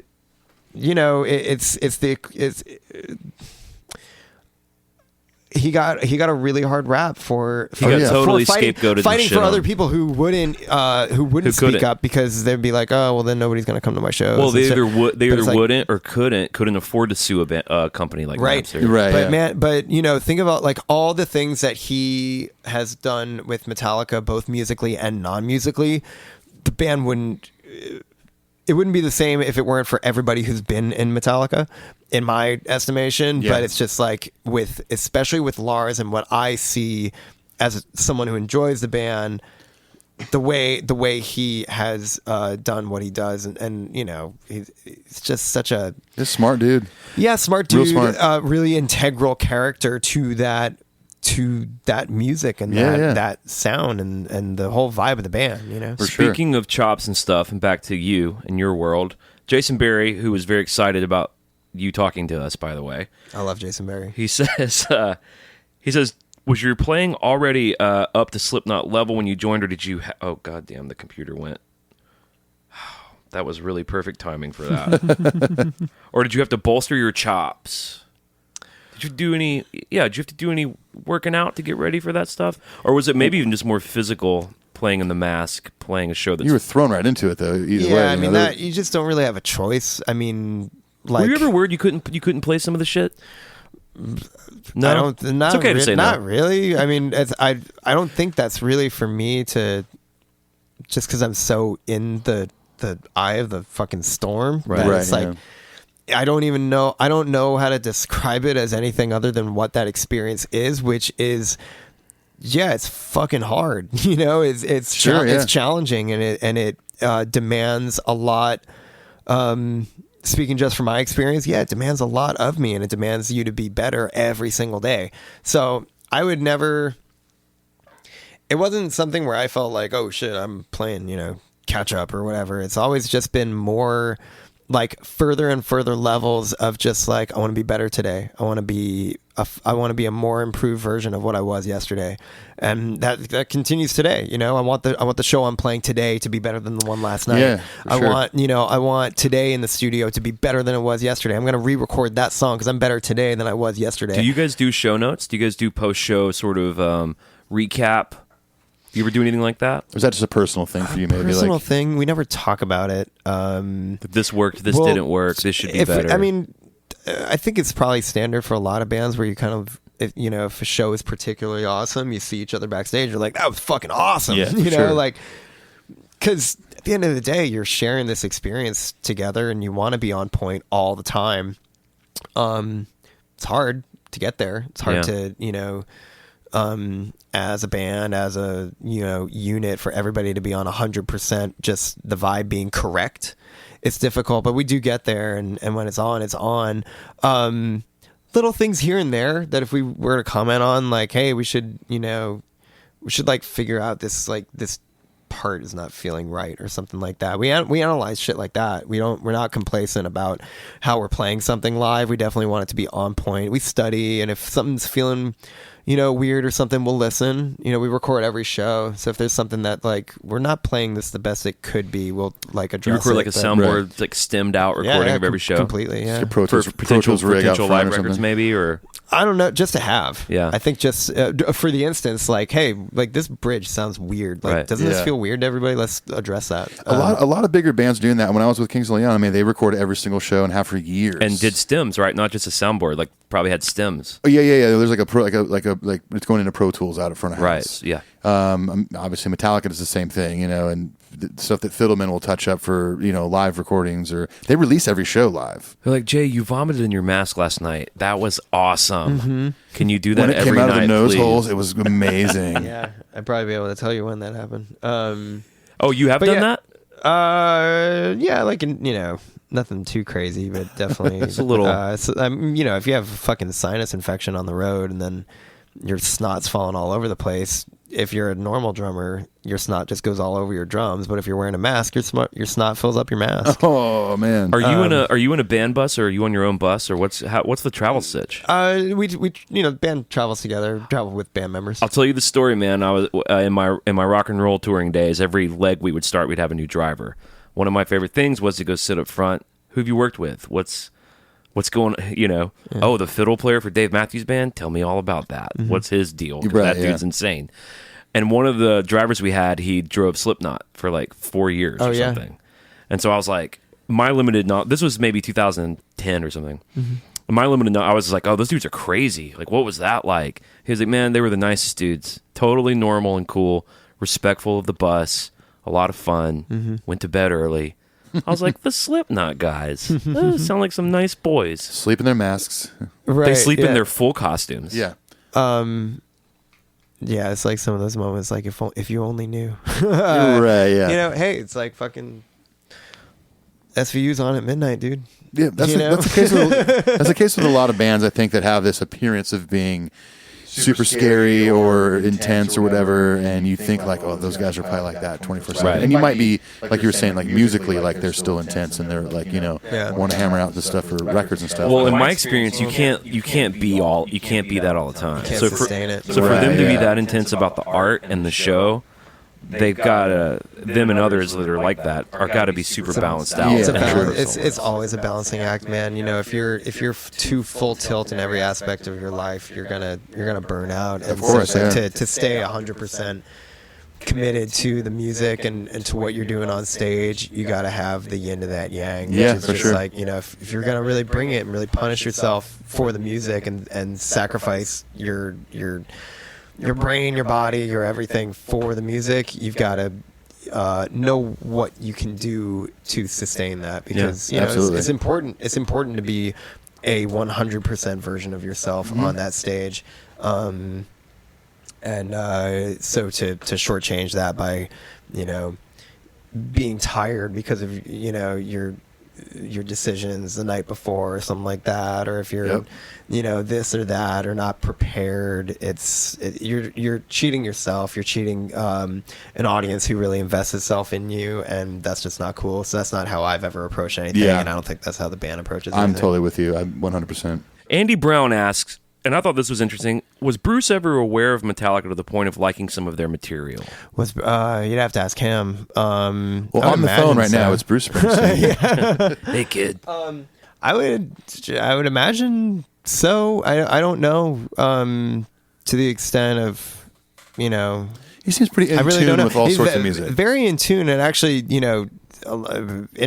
interestingly enough, like he would show up to Against Me shows before I was in the band that I'd be at. And, okay. And so I'd see him out at Against Me shows. He would go to Against Me shows? Actually, this is interesting. One of the first times I believe he ever saw me play drums was up on stage with Against Me. Against Me would play this one song.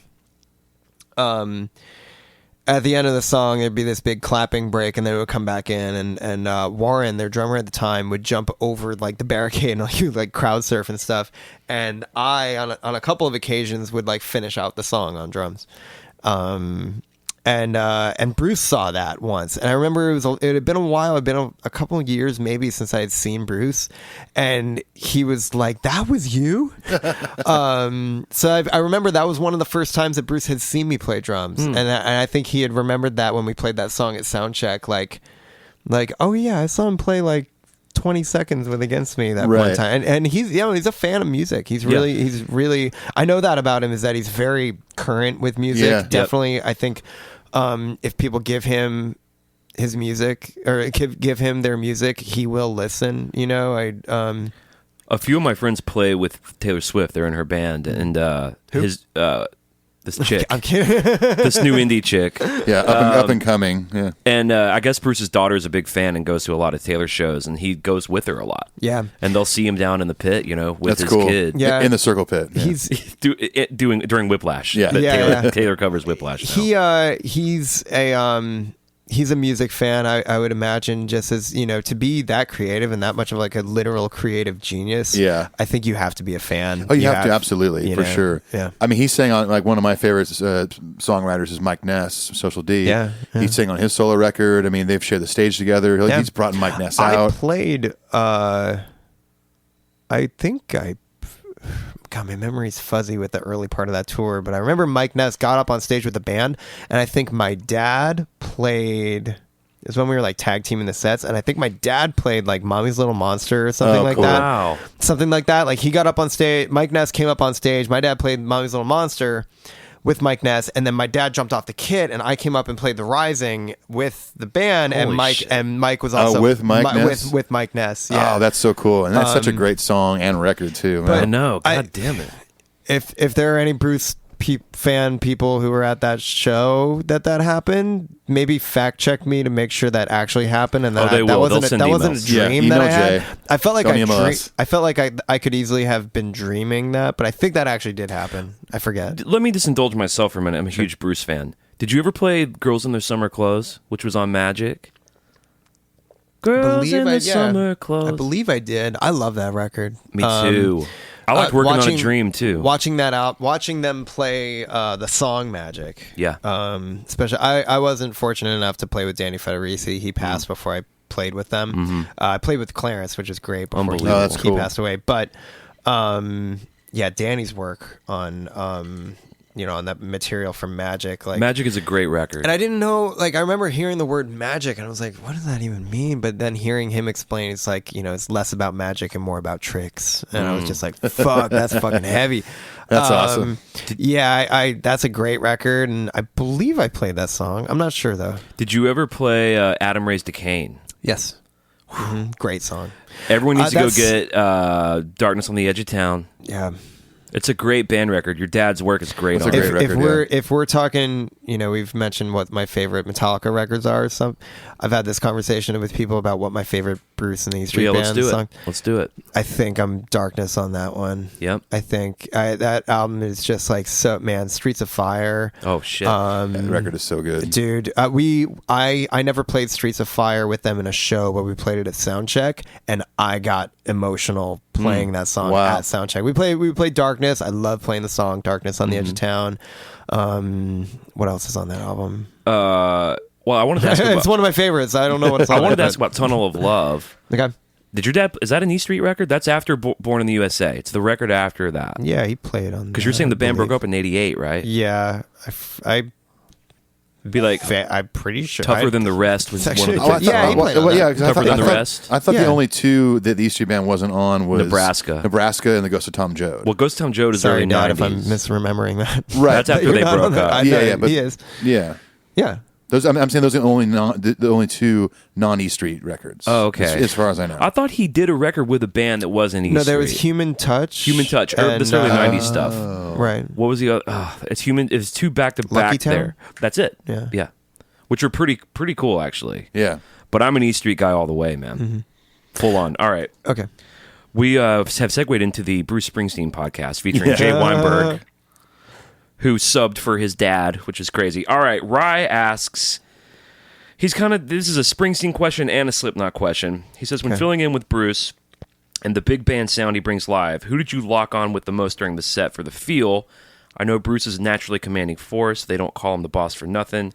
But did you have a specific mix in your ears to keep on track for such a long flowing set, or did you just drink the whole vibe in like a badass and rip it? He says, I imagine the same goes for Slipknot, with some dude slamming a hammer into a beer keg beside you while you're trying to keep the beat. Do you need to filter it down to keep it together to find your pocket?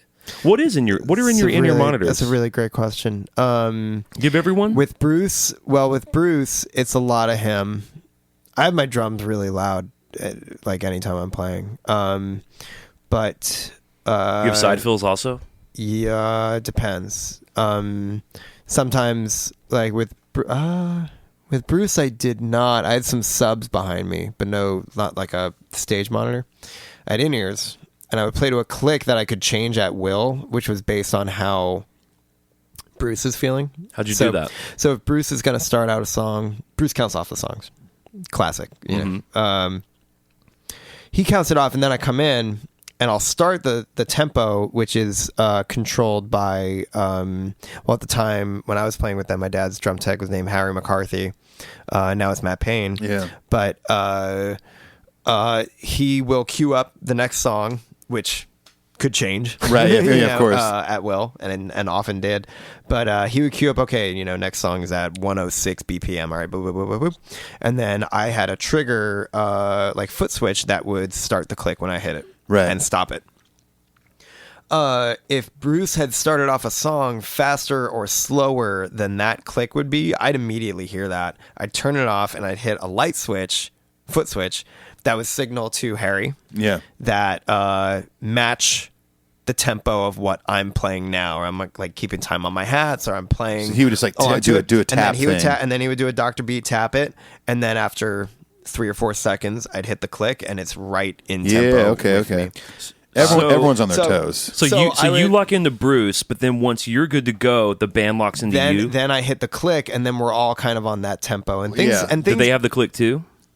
Maybe not Bruce, but maybe some other guys did. Not many guys in that band play with ears.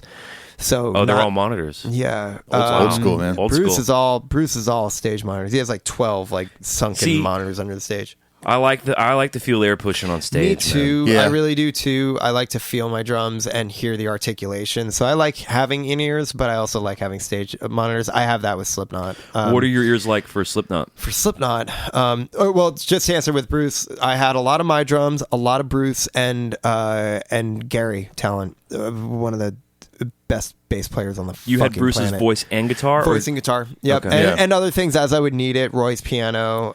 Does Bruce have a talkback mic? No. Okay, is there an MD or someone talking to people? And nothing like that. No. Bruce is the MD. So you're just it's a lot it's cues. I He'll talk into the mic if anything. Yeah. To you and Giant Stadium. Yeah.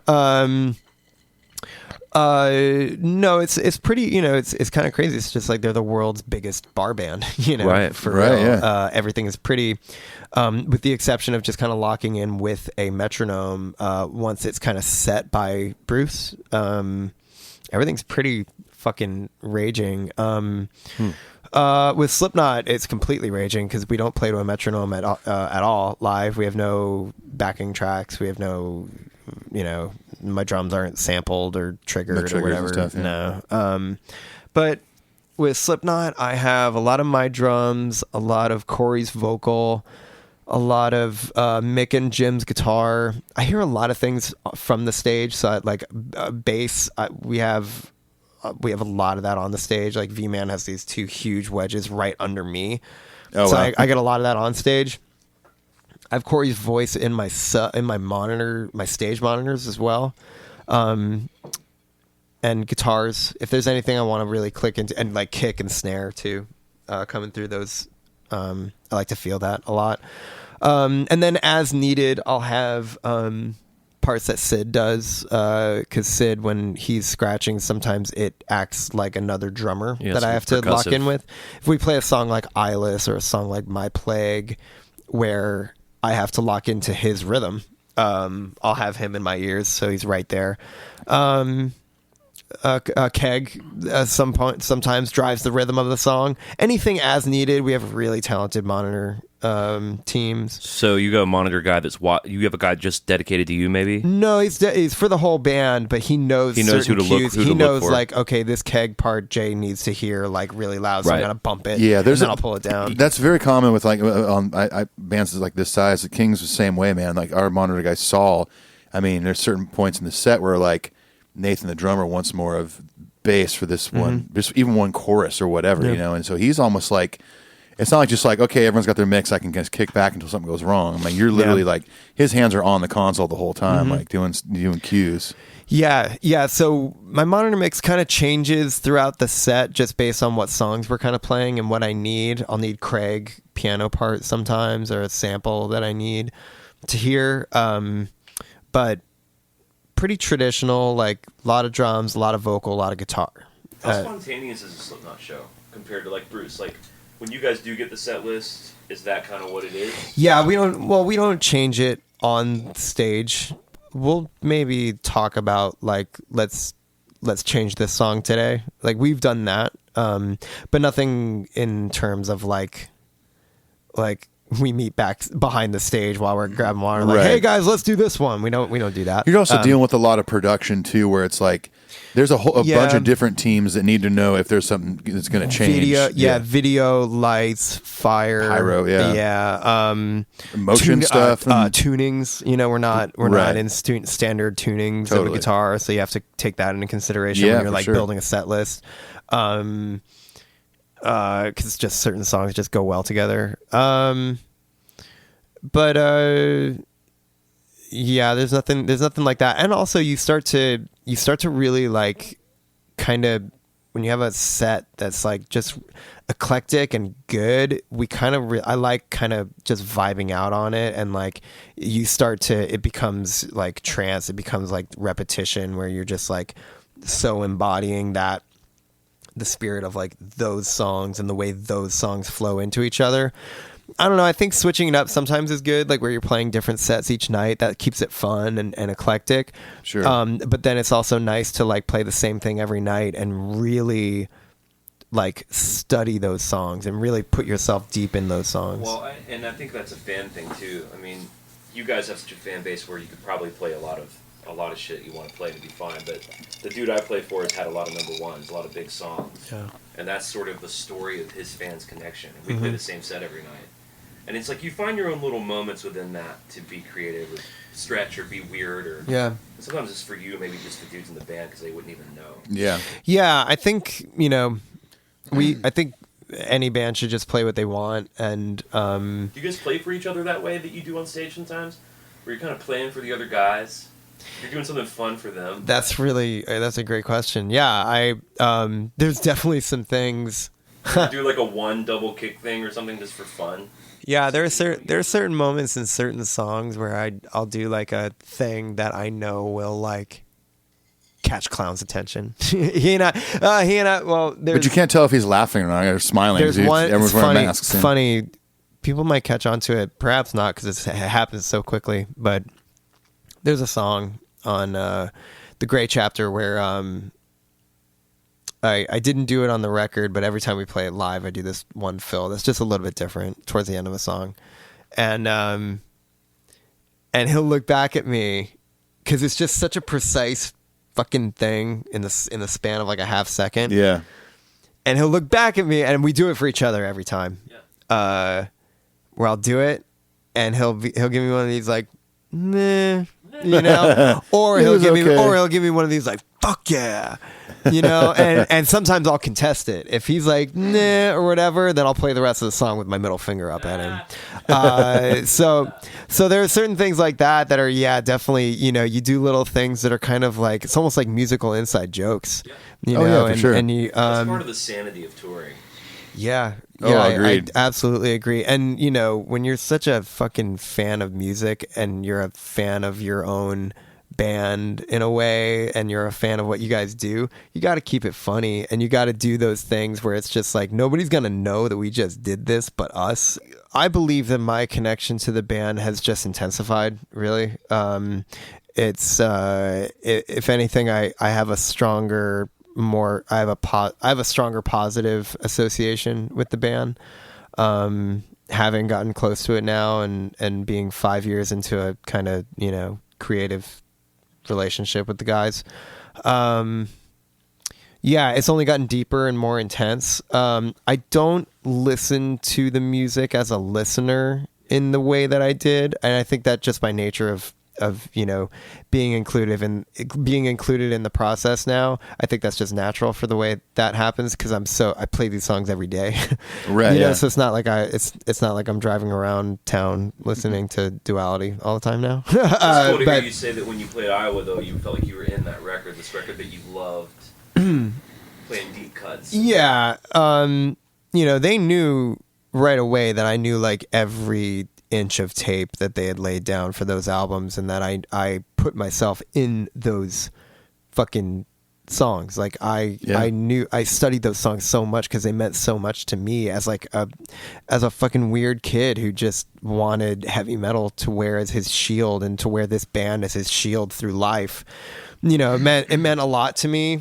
So I studied every little detail of those songs. So when I auditioned for the band, so to speak, I played all those little things that it's like this. A lot of TLC in it. Yeah, well, it's like this lifts this part, this weird little kind of change that the music takes. Like I took notice of that. Are you aware of the joke that Corey made to Metallica about you? No, what's that? Where he said he was interviewing Metallica for Hardwired. It was some sort of promotional. Oh yeah, I remember that. And he was asking them, "How do you keep doing it this good at your age?" But he asked it respectfully, without being like, "You guys are old," and they said something. Lars said something about you. He said, "Well, you have like a 23-year-old drummer now?"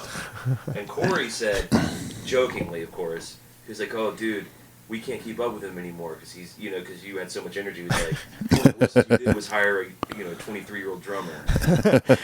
Yeah, that's funny. Because you bring a lot of that love of those records. Yeah, absolutely. That's kind of what I took from that. Yeah. I mean, they know that, like, they know I know the shit inside and out, and that's one of the things that I love about being on tour. And if we have the idea to include a new song that hadn't been played live before or something like that, they know that it's like it's not going to be a question mark for me. I love Right, everything. yeah. I love everything that they've come up with and really studied those albums. Yeah. And they don't ever have to worry about you.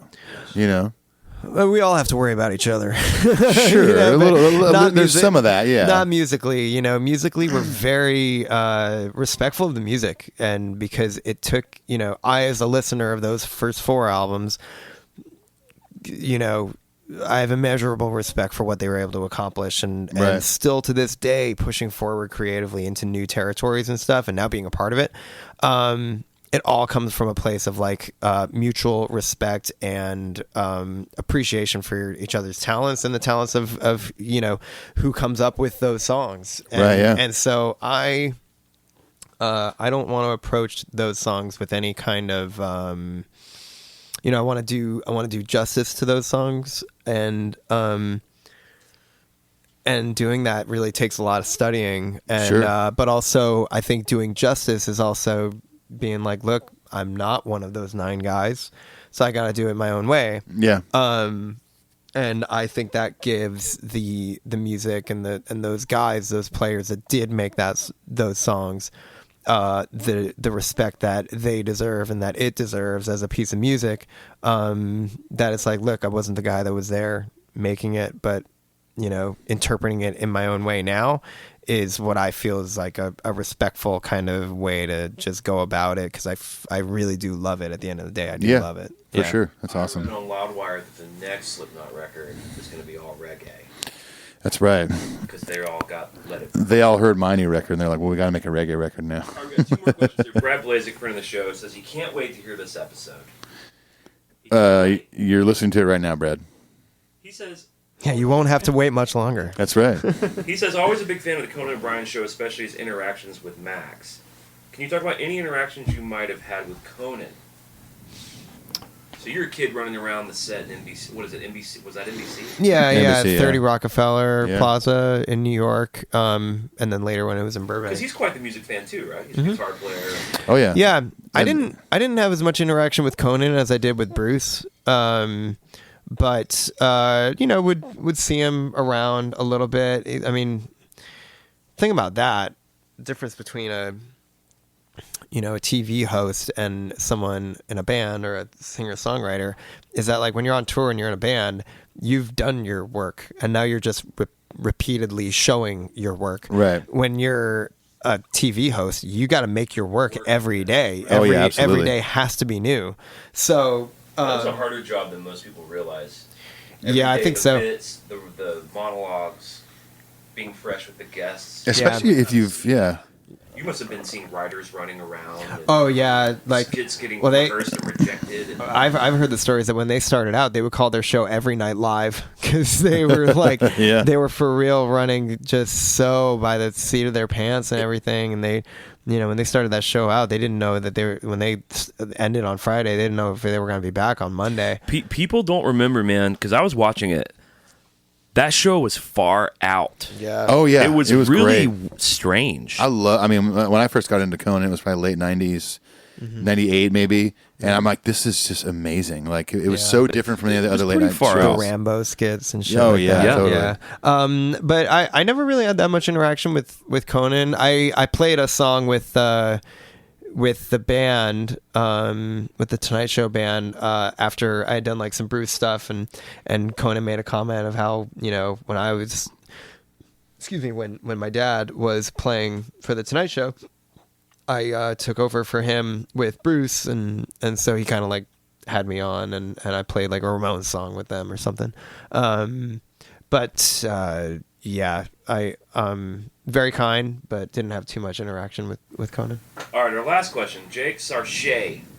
He asks, "Who do you look up to now in the drumming world? Like who blows your mind? Are you a Josh Freese fan?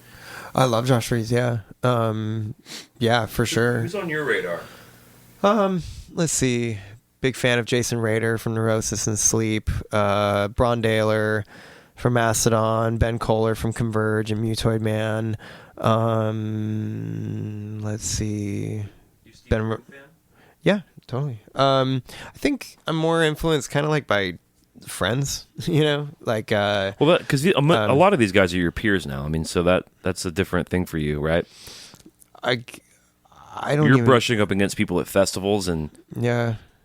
I don't. Yeah, it's weird. I don't really think about it like that because I still am a huge like, you know, like we'll play festivals with like Clutch, and I still get fucking giddy to watch John Paul play drums. Oh, Clutch is great. Yeah. Yeah, and I get nervous as fuck when he's watching our set or whatever. Like there was a fun show that we played in the Bay Area a couple years ago where we're on tour with Marilyn Manson, and Gil Sharon plays drums for Marilyn Manson, and I've been a fan of Gil's ever since he was playing with Dillinger, and so I remember we did a show in the Bay Area where like I'm already on tour with Gil, so I'm like, fuck, I have to play in front of fucking Gil every night because he's an absolute monster. And then Eric Moore and Thomas Pridgeon show up to our show, and I'm like, can all you guys just leave, please? Yeah, I'll see you after the show. Come back after the show. Please just don't be here. No, I use it now more as just kind of like encouragement. If there's a guy that I really look up to at a gig that we're playing or something, it's just that much more encouragement just to go for it and throw myself into what I do, what we do as a band, and what I can do as a drummer. Yeah, I have favorite guys for sure, guys that I grew up, idolizing that we'll often play shows with now. I think you can go one of two ways about it. It's like you could get nervous as fuck and let it get to your head or whatever, or you could use it as encouragement to just kick in the door that much more. And I found myself kind of leaning towards the latter, just to, I don't know, take inspiration from everybody, but also just be like, look, we all have our strengths and we all have our own things. And I think the best thing that you can try to strive for as a drummer is just having your own voice. And I'm a fan of guys who have really honed out their own voice, like Jean Paul from Clutch. I can totally tell that's him playing, like Thomas Pridgeon, like Gil Sharon. Guys like that really are my favorite drummers. I'm big fan of Nate Smith, Daru Jones. Yeah, guys like that. I don't know. Like, yeah, it's kind of like all over the place. Like, your dad come to your shows still? He does. Yeah, he'll come to shows. He and my mom both. My mom's a big Slipknot fan. She'll throw elbows in the pit and stuff. I've definitely seen her on the outskirts of Slipknot pits. Amazing. It's pretty incredible. She knows every word. No, my dad comes. Yeah. Guys that I'm on tour with, that we're on tour with, like I definitely take some inspiration. Ray Luzier, great drummer to watch. Love watching him play. Play shows with Sepultura and watching Eloy Casagrande play. Yeah, that dude's a badass. Man, Incredible. I love Sepultura. Yeah, I really take inspiration from a lot of people that I get to see play Were you a live. Vinnie Paul fan? Yeah, I like Vinny's playing. Never was the hugest Pantera fan. I think it speaks to people more than maybe it ever really did to me. But I like some Pantera stuff, and definitely his drumming was pretty massive in its reach and its weight. It just sounds massive. Mm-hmm. Oh yeah, so totally. tight too. He was a very tight drummer. Every kick drum in its right place. Yeah, totally. Yeah. All right, are we ready to transition into some what we call metal madness? Yes. Oh yeah, we are. Yeah. Here we go. Now, what we've done is, in honor of your two favorite records, I thought it'd be fun to let them go toe to toe. Wow. Of course, it's just subjective. It's all fun. I'm ready. Yeah. But the goal is Justice versus Puppets, Okay. the Jay Weinberg edition, Holy and fuck. what is going to be the best song of these two Juggernaut records? Wow. Yeah. Whoa. Best of 2 votes makes it to the next round. It doesn't always end well. And it's going to start hard, and it's going to be a lot like a Slipknot show. It's going to be fucking intense to the bitter goddamn end. It's very true. So let's get into some metal madness.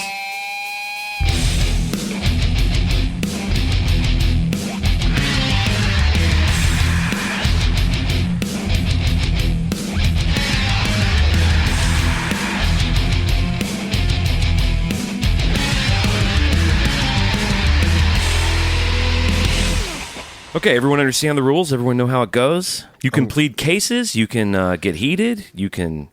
Awesome. You can do whatever you want. Gloves are coming off. Do this. Yeah. All right. Okay. The first round.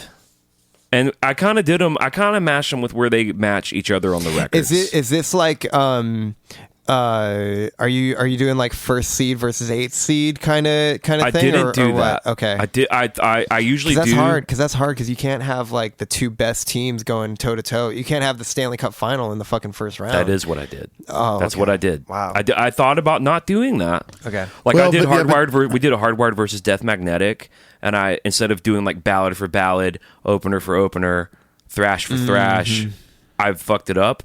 This one we're basically going. It's almost trackless for trackless. Okay. But then second round it starts to get. That's where it gets. No, but these 2 Yeah. records that are both kind of flawless. yeah. Because I just think like the best on each record would just steamroll the rest. But okay, we can go. Well, that's why it wouldn't be fair. Like, it wouldn't be fair to do Frayed Ends of Sanity versus Master of Puppets. Mm-hmm. Even though we both like both songs. Right. Okay, I see what you mean. So here we go. Round 1. All right, yeah, let's do it. Round 1 is, of course, you can probably already imagine it in your mind's eye. Oh Yeah. my god. We got Battery versus Blackened. God damn And I'm it. going to start us off. I'm going Blackened. Do you want me to go first? I Well, do. see, if you choose Blackened now, the round's over. Yeah. Really? Yeah. If you choose Battery, we got to do a tiebreaker. We Okay, got well, I have thoughts because, like, I said earlier in the episode that I knew that they would be opening their encore with one of the 2. Yeah. and you wanted Blackened. And I was but I was still so stoked because that, with Battery, I think another interesting caveat to put into this is maybe drumming challenge. they're both pretty fucking similar. I'm Blackened on that one. All right. I would have chose Blackened. Okay. Okay, Yeah. so we're unanimous. All right, unanimous. and I'm gonna try to not let this inform the rest of what I say here, but I have gone on record, maybe not publicly, but I will now, that you could give me like 2 or 3 riffs of the song Blackened. You could give me that in one hand, Yeah. and then you could give me the rest of Metallica's catalog. I would pick those Blackened riffs. Ba, ba, ba, ba, There's so many good riffs in that Ba, song. ba, That's such a ba, fucking banger. ba, ba, ba, Oh yeah. Dude, I would lay down all other Metallica songs. That's my favorite Metallica song. But There it I'm is. not Drummer gonna of I'm not Slipknot. gonna let that I'm not gonna there you like again, I'm not gonna let that affect my going on from here. This is a competition between songs, subjective, and I'll do my best to I'll tell you keep what I'll this do. fair. I will jump ahead in the records here, That's and just- they don't match up perfectly because Justice Okay. is 9 tunes, Puppets is 8. That's just such a fucking great song. I know. Now, I can already tell you what is going to hurt my feelings. The intro too. Wait, can we just talk about the intro Of Blackened? and the reverse thing? Yeah. Oh, it's in reverse. Oh, yeah. absolutely. Have you Fucking listened to the amazing. forward one? Yeah, Yeah. It's a the dude, reverse one's way better. It was a great idea to do It's that. better, Yeah. but it's super cool to hear It's the so, forward it's so much one. better, but it's just so creepy and it creeps up on you. Like, dude, it's. I prefer it to the Battery one, the kind of gut string guitar. But I do love that though. Yeah. I love it too. It's got a great chord progression. Hey, if we're and Well, I- and the if- root note's chromatic on it too. If Goes we're from talking E, F to F sharp to G. early Metallica thrash openers, I'm going Fight Fire with the Cliff 12-string vibe. Yeah. I'm still Blackened on that. Okay. Okay. All right. Okay. All right. What we got next? Now, if this doesn't go my way, it's going to fucking hurt my feelings. Disposable Heroes versus The Shortest Straw. Oh my god. Damn it. Dude. Now, one must come out victorious. Jesus Christ. Is it up to me to like Well, who's? I mean, all right. Look, I was about to throw mine out. What No, is it? go for it. I'm going Disposable Heroes. all right, Jay. What are you going? Holy shit. Okay, there are certain things about Shortest Straw that, like, that single note riff that when it drops out, that single riff, that really high note that still sounds so like fucking meat grindery. Oh man, it's so good. Are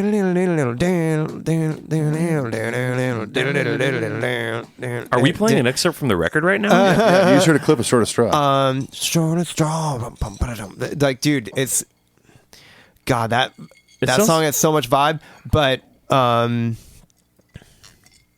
I'm as much as it's gonna really it's gonna pain me to say it though, I'm Disposable Heroes on that one. Okay. We're unanimous. You said And I that too. love Shortest Straw, but Okay. Disposable. And James is playing at Mexico City. He's playing it as if he's drinking a Slurpee. Yeah. He's playing one of the hardest right hand riffs. He has the best fucking right hand Yep. in all. You heard it from He Jay knows. Weinberg He knows. himself. He I mean, knows that's what's up. just like common knowledge, though. It's not even disputable. But dude, and just it's like a fucking back big, to the front. Yeah, it's like got these great hooks in it. It's like a big band riff. Yeah. that's like big band riff. You could hear like horns doing it. Yeah. Oh, yeah, for sure. Ba-ba-da. Richard Cheese could do it. Richard Right. Cheese would do it, yeah. I love Disposable Heroes. Yeah, great one. Oh, so good. Great one. Okay. Now the titular tracks go toe to toe. We have Master of Puppets versus ... and Justice for All.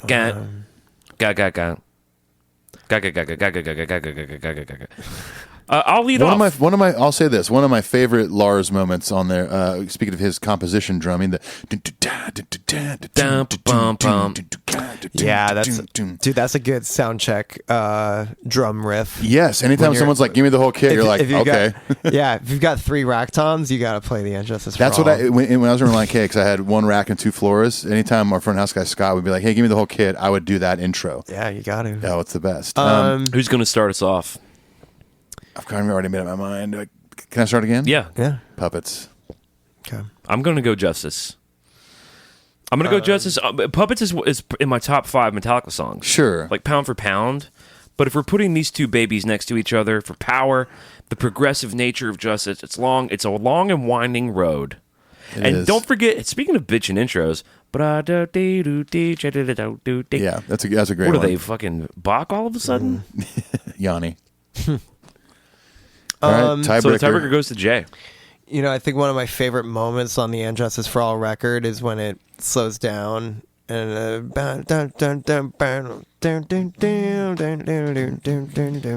So re-intro with electrics. in the middle, but after that that is one of my favorite moments on that album. But man, the melody of the middle part in Puppets, and just, I mean, what a powerful, just the imagery and the think about, you know, what they're writing about and the, you know, fuck, I'm Puppets on that one. Oh, Okay. Puppets Puppets. wins. All right. That hurts because I really It's love tough. it. It's tough, right? And it only gets harder. It doesn't get easier. Oh god.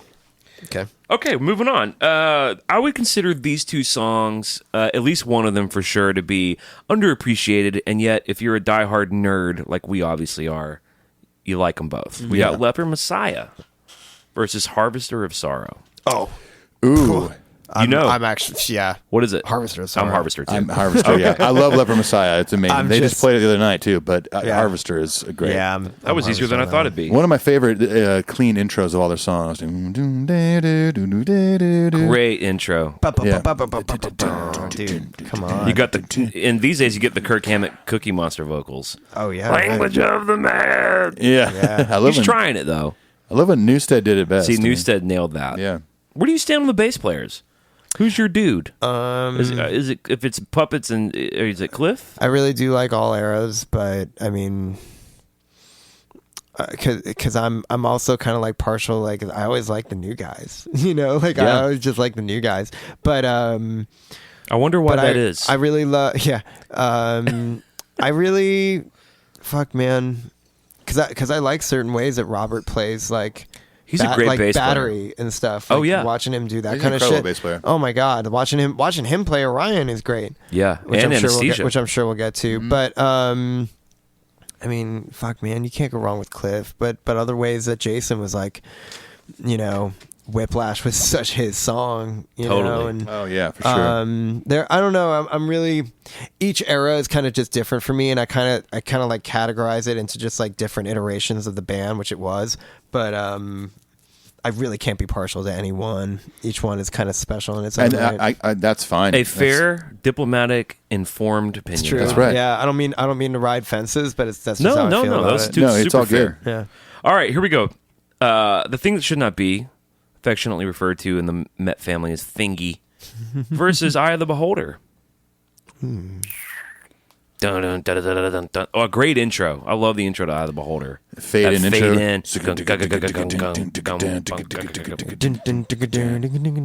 Wow. Yeah. Versus Great Go, song go, too, by the go, way. go. That goes from straight to swung. Oh man. Oh, it's so good. but then we have the first Cthulhu Mythos song. Not Yet Witch, Eternal Heavy as Lie. shit, too. Stranger Eons, Death May Die. Some great head-filled lyrics. I'm going the thing that should not be. All right, Jay. Eye of the Beholder. Clint. I got to go with Thing. Okay. Oh, I'm okay. sorry. That's a bit of a tough one People for don't give it two enough deep love. for two deep cuts. People don't get enough love. Okay, the Battle of the Ballads. Here we go. Come on. Battle of the Ballads. We got Sanitarium versus one. versus one. Now, I've never been a big Sanitarium guy, so I'm going to go ahead and throw in for one. I love They Sanitarium. played Sanitarium last night. I was watching a live stream of it, and James sounds that bridge is so bitchin', man. Fear of living on. Getting restless now. Yeah, Nudie in the air. And you went one. I'm gonna go one. I gotta go one. I have to. For me, for all the people who have a dream, for the children, I believe the children are our future. treat them well. Let them lead the way. You ever seen Coming to America, Jay? Yeah. Oh, You like it? So good. Yeah, So good. Pretty good. What Randy, are you? I haven't said anything. He did one. I haven't said mine yet. So if you agree with one, then it's over. Yeah, I agree with one. Okay, it's over. All right. Furthermore, I would go past that, and I would say the Shreds version of one. Oh my God, even it's better. so good. It's so good. It's You've kinda seen that, painful. right? Oh yeah. It's so painful. Those It Shreds hurts my videos were feelings so a little good. bit though. I 'Cause it's love a little it. close to home a little bit too. You seen the Beach somewhat. Boys one? No. Watch the Beach Boys one. There's so many good That sounds ones. good. The Creep I'll one. tell Kings you, of Leon The Kings of one. Leon one is Oh, yeah. God. The dudes in the band showed me that one. Yeah. They're like, "Have you seen this of us?" And I was Unless like, they have a sense of humor. "Oh, they about thought it was hilarious." Is that Dude, still a it's- thing? Is that still like an active thing? I think I'm other people sure. do it. There was I one feel like it dude was that big was like doing 10, them. 15 years ago. It was like maybe Was it that 10 was less years than ago? that. Less than YouTube 10 didn't years. exist 15 years ago. That's true. There was one dude that was doing a bunch of them, and I heard that Yngwie Malmsteen was trying to sue him because he did one on him. That is so him. It's so Yngwie. The That Slash guy's one such is a- also great. The Slash original. dude, the original. Steve Vai one with his triple neck guitar. Have you seen Oh, that I haven't one? seen that. Oh man, that one's so good. He's like at a show, but it sounds like he's like a clinic. the Look thing up is- the Beach Boys one. It's pretty Okay. great. But you could tell the dude who did it is a lot of TLC because it's kind of what it might be. Dude, Yeah. oh no, it looks like that's exactly And what the it is. tone too. The Yeah. Santana one. Yeah, the Santana haven't one. seen But, that. but see, When it goes to the dude playing the timbale, and you only hear funny. you only hear whatever instrument you can see. Yeah. That's one of the brilliant little Yeah, caveats that's about it. Yeah, when it goes to Nathan playing in that one, oh, Oh my yeah. god, Well, dude. and in that shreds, at one point they start Matt. It shows Matt, and it starts playing the bridge to Master of Puppets. yeah. Oh, really? Yeah, Speaking yeah, of Metallica, The yeah. do do do do. Oh my god, dude! Oh, it's so funny. It's so great. Okay, what's next?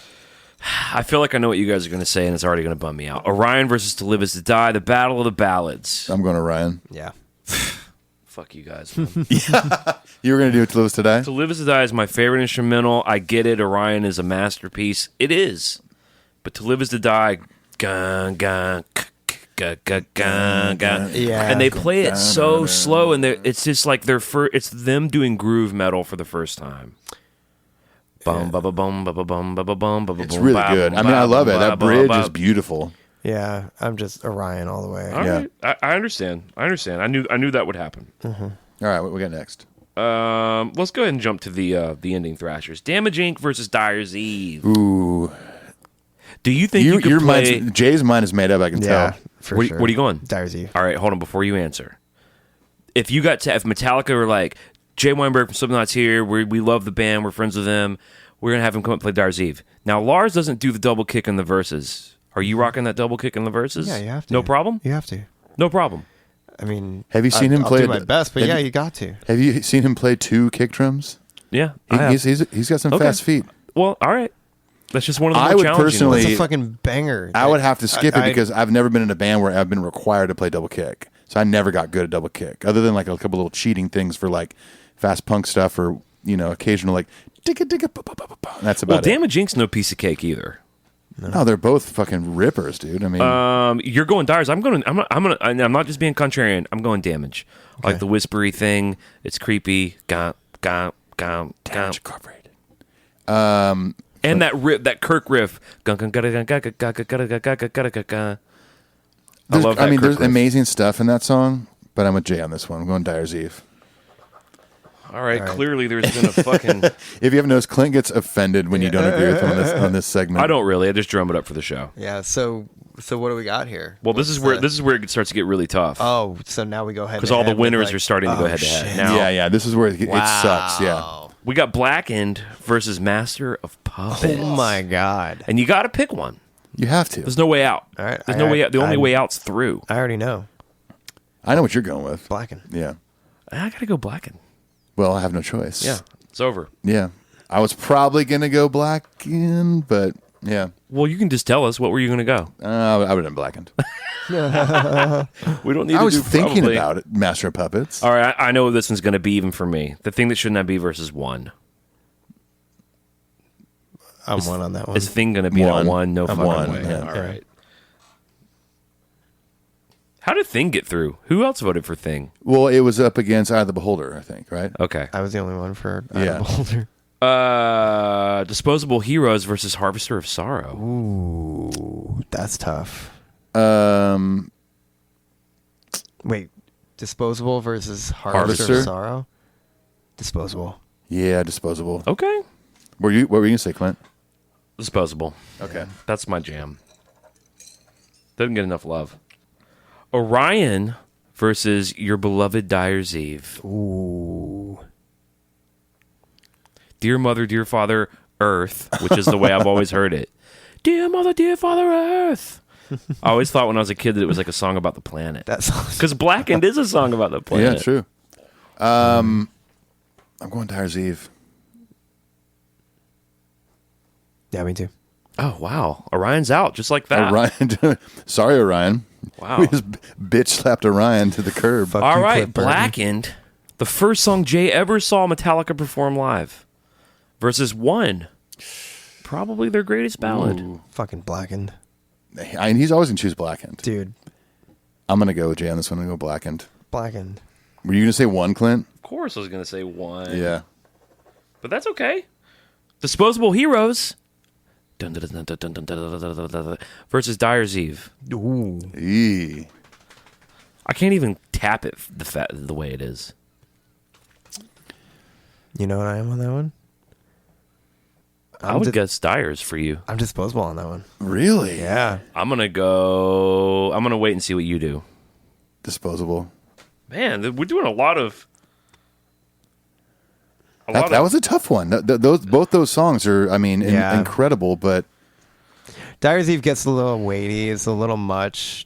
And Disposable is just so, like... It's a little bit more concise. The song that will not end. There's like 3,000... versus the shortest song on Justice, which is Dyer's Eve. Is there a cat mewing? Yeah, it's my cat. He's in the Okay. kitchen. He knows Like, we're am I hanging going down insane? here. No. Blackened to win it all. This is the final round. Every Metallica dollar.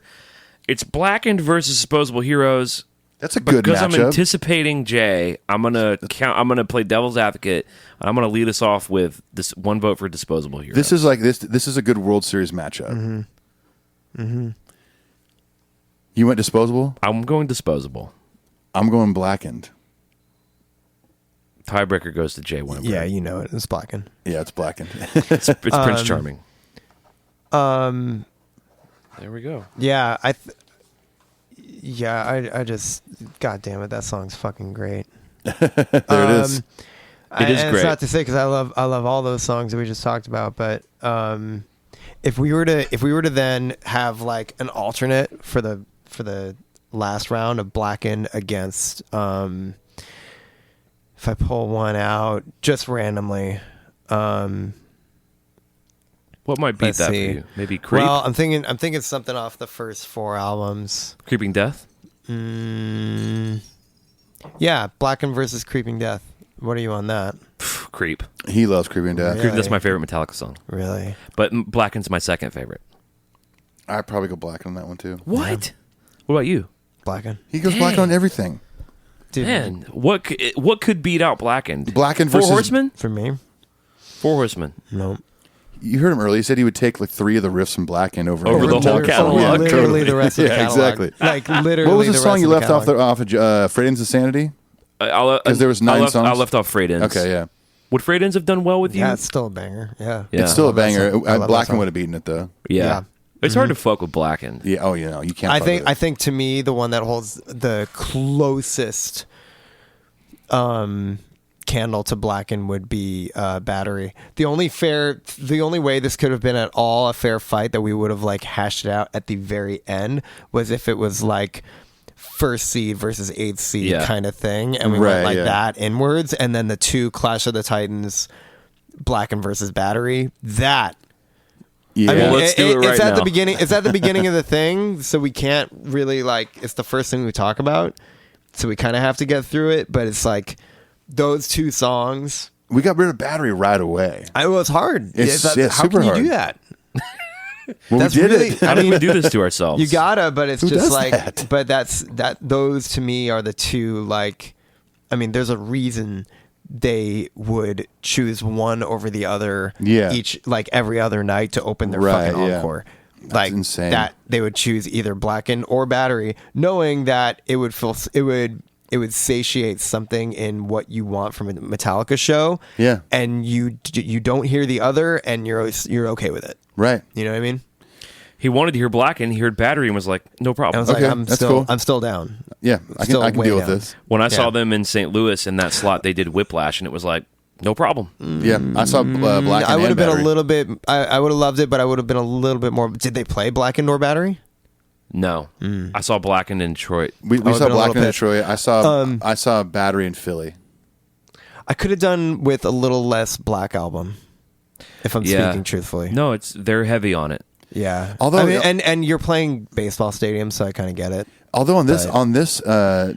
current leg of the tour, when they're back in arenas, They're doing like B and C markets, and they don't even Okay. throw a I wanna Black Album catch- I wanna track catch until that. like Really? until like the 9th slot. All right, I want to catch that. I want to see that tour. Well, you'll probably be gone somewhere in the world, but if you happen to be in town, they're playing here January 24th. Yeah, I saw that. Yeah. I'm gonna try to. Get You gonna be there. around here in January? Perhaps I might be. If We're you having are, a big party, Sick. a big Metallica party the night before. Oh fuck! Awesome. I'll be there. Lars is gonna be there. crazy. Lars is bartending then. Lars and Yeah. Torben will be there. Lars and Torben are bartending. Yeah. We didn't even. Do we even talk about how I used Lars's drums on the last Slipknot album? Let's talk about that. I mean, That's might as well really all end it. I have Let's to. make That's that really our- all I have to say about that's it. the last thing Jay has to say. That's really can all I say. have to say is that I used the Black Album night, drums everyone. on the Great night, everyone. Chapter, He which used the was, Black Album which was a drums. rad.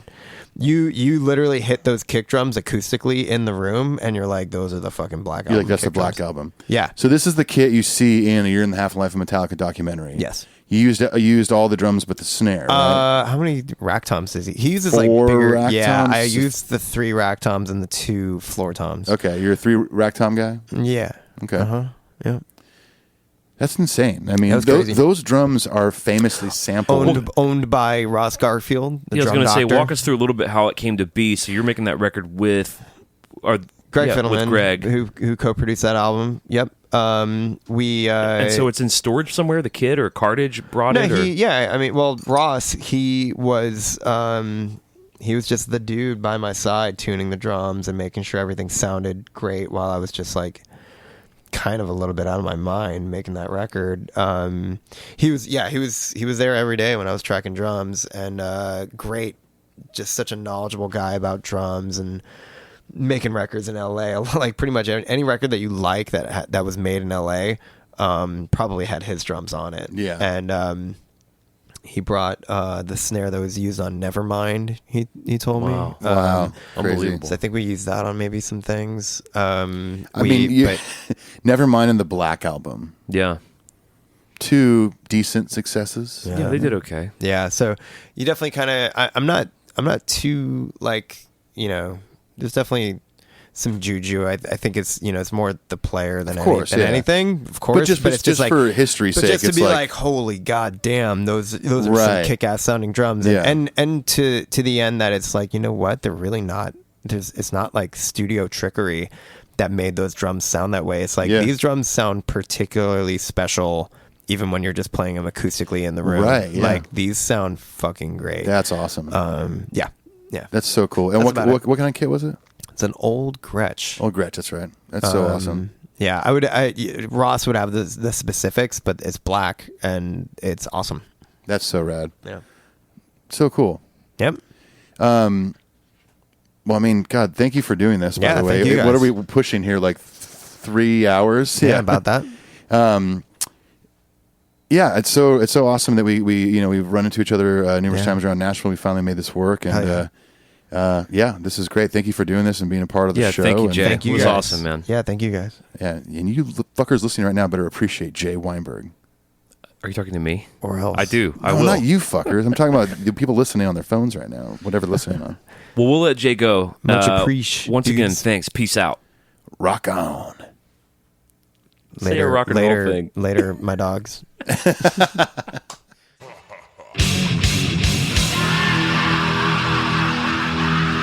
you were our advisor, what would you say? And then I would say, delete that.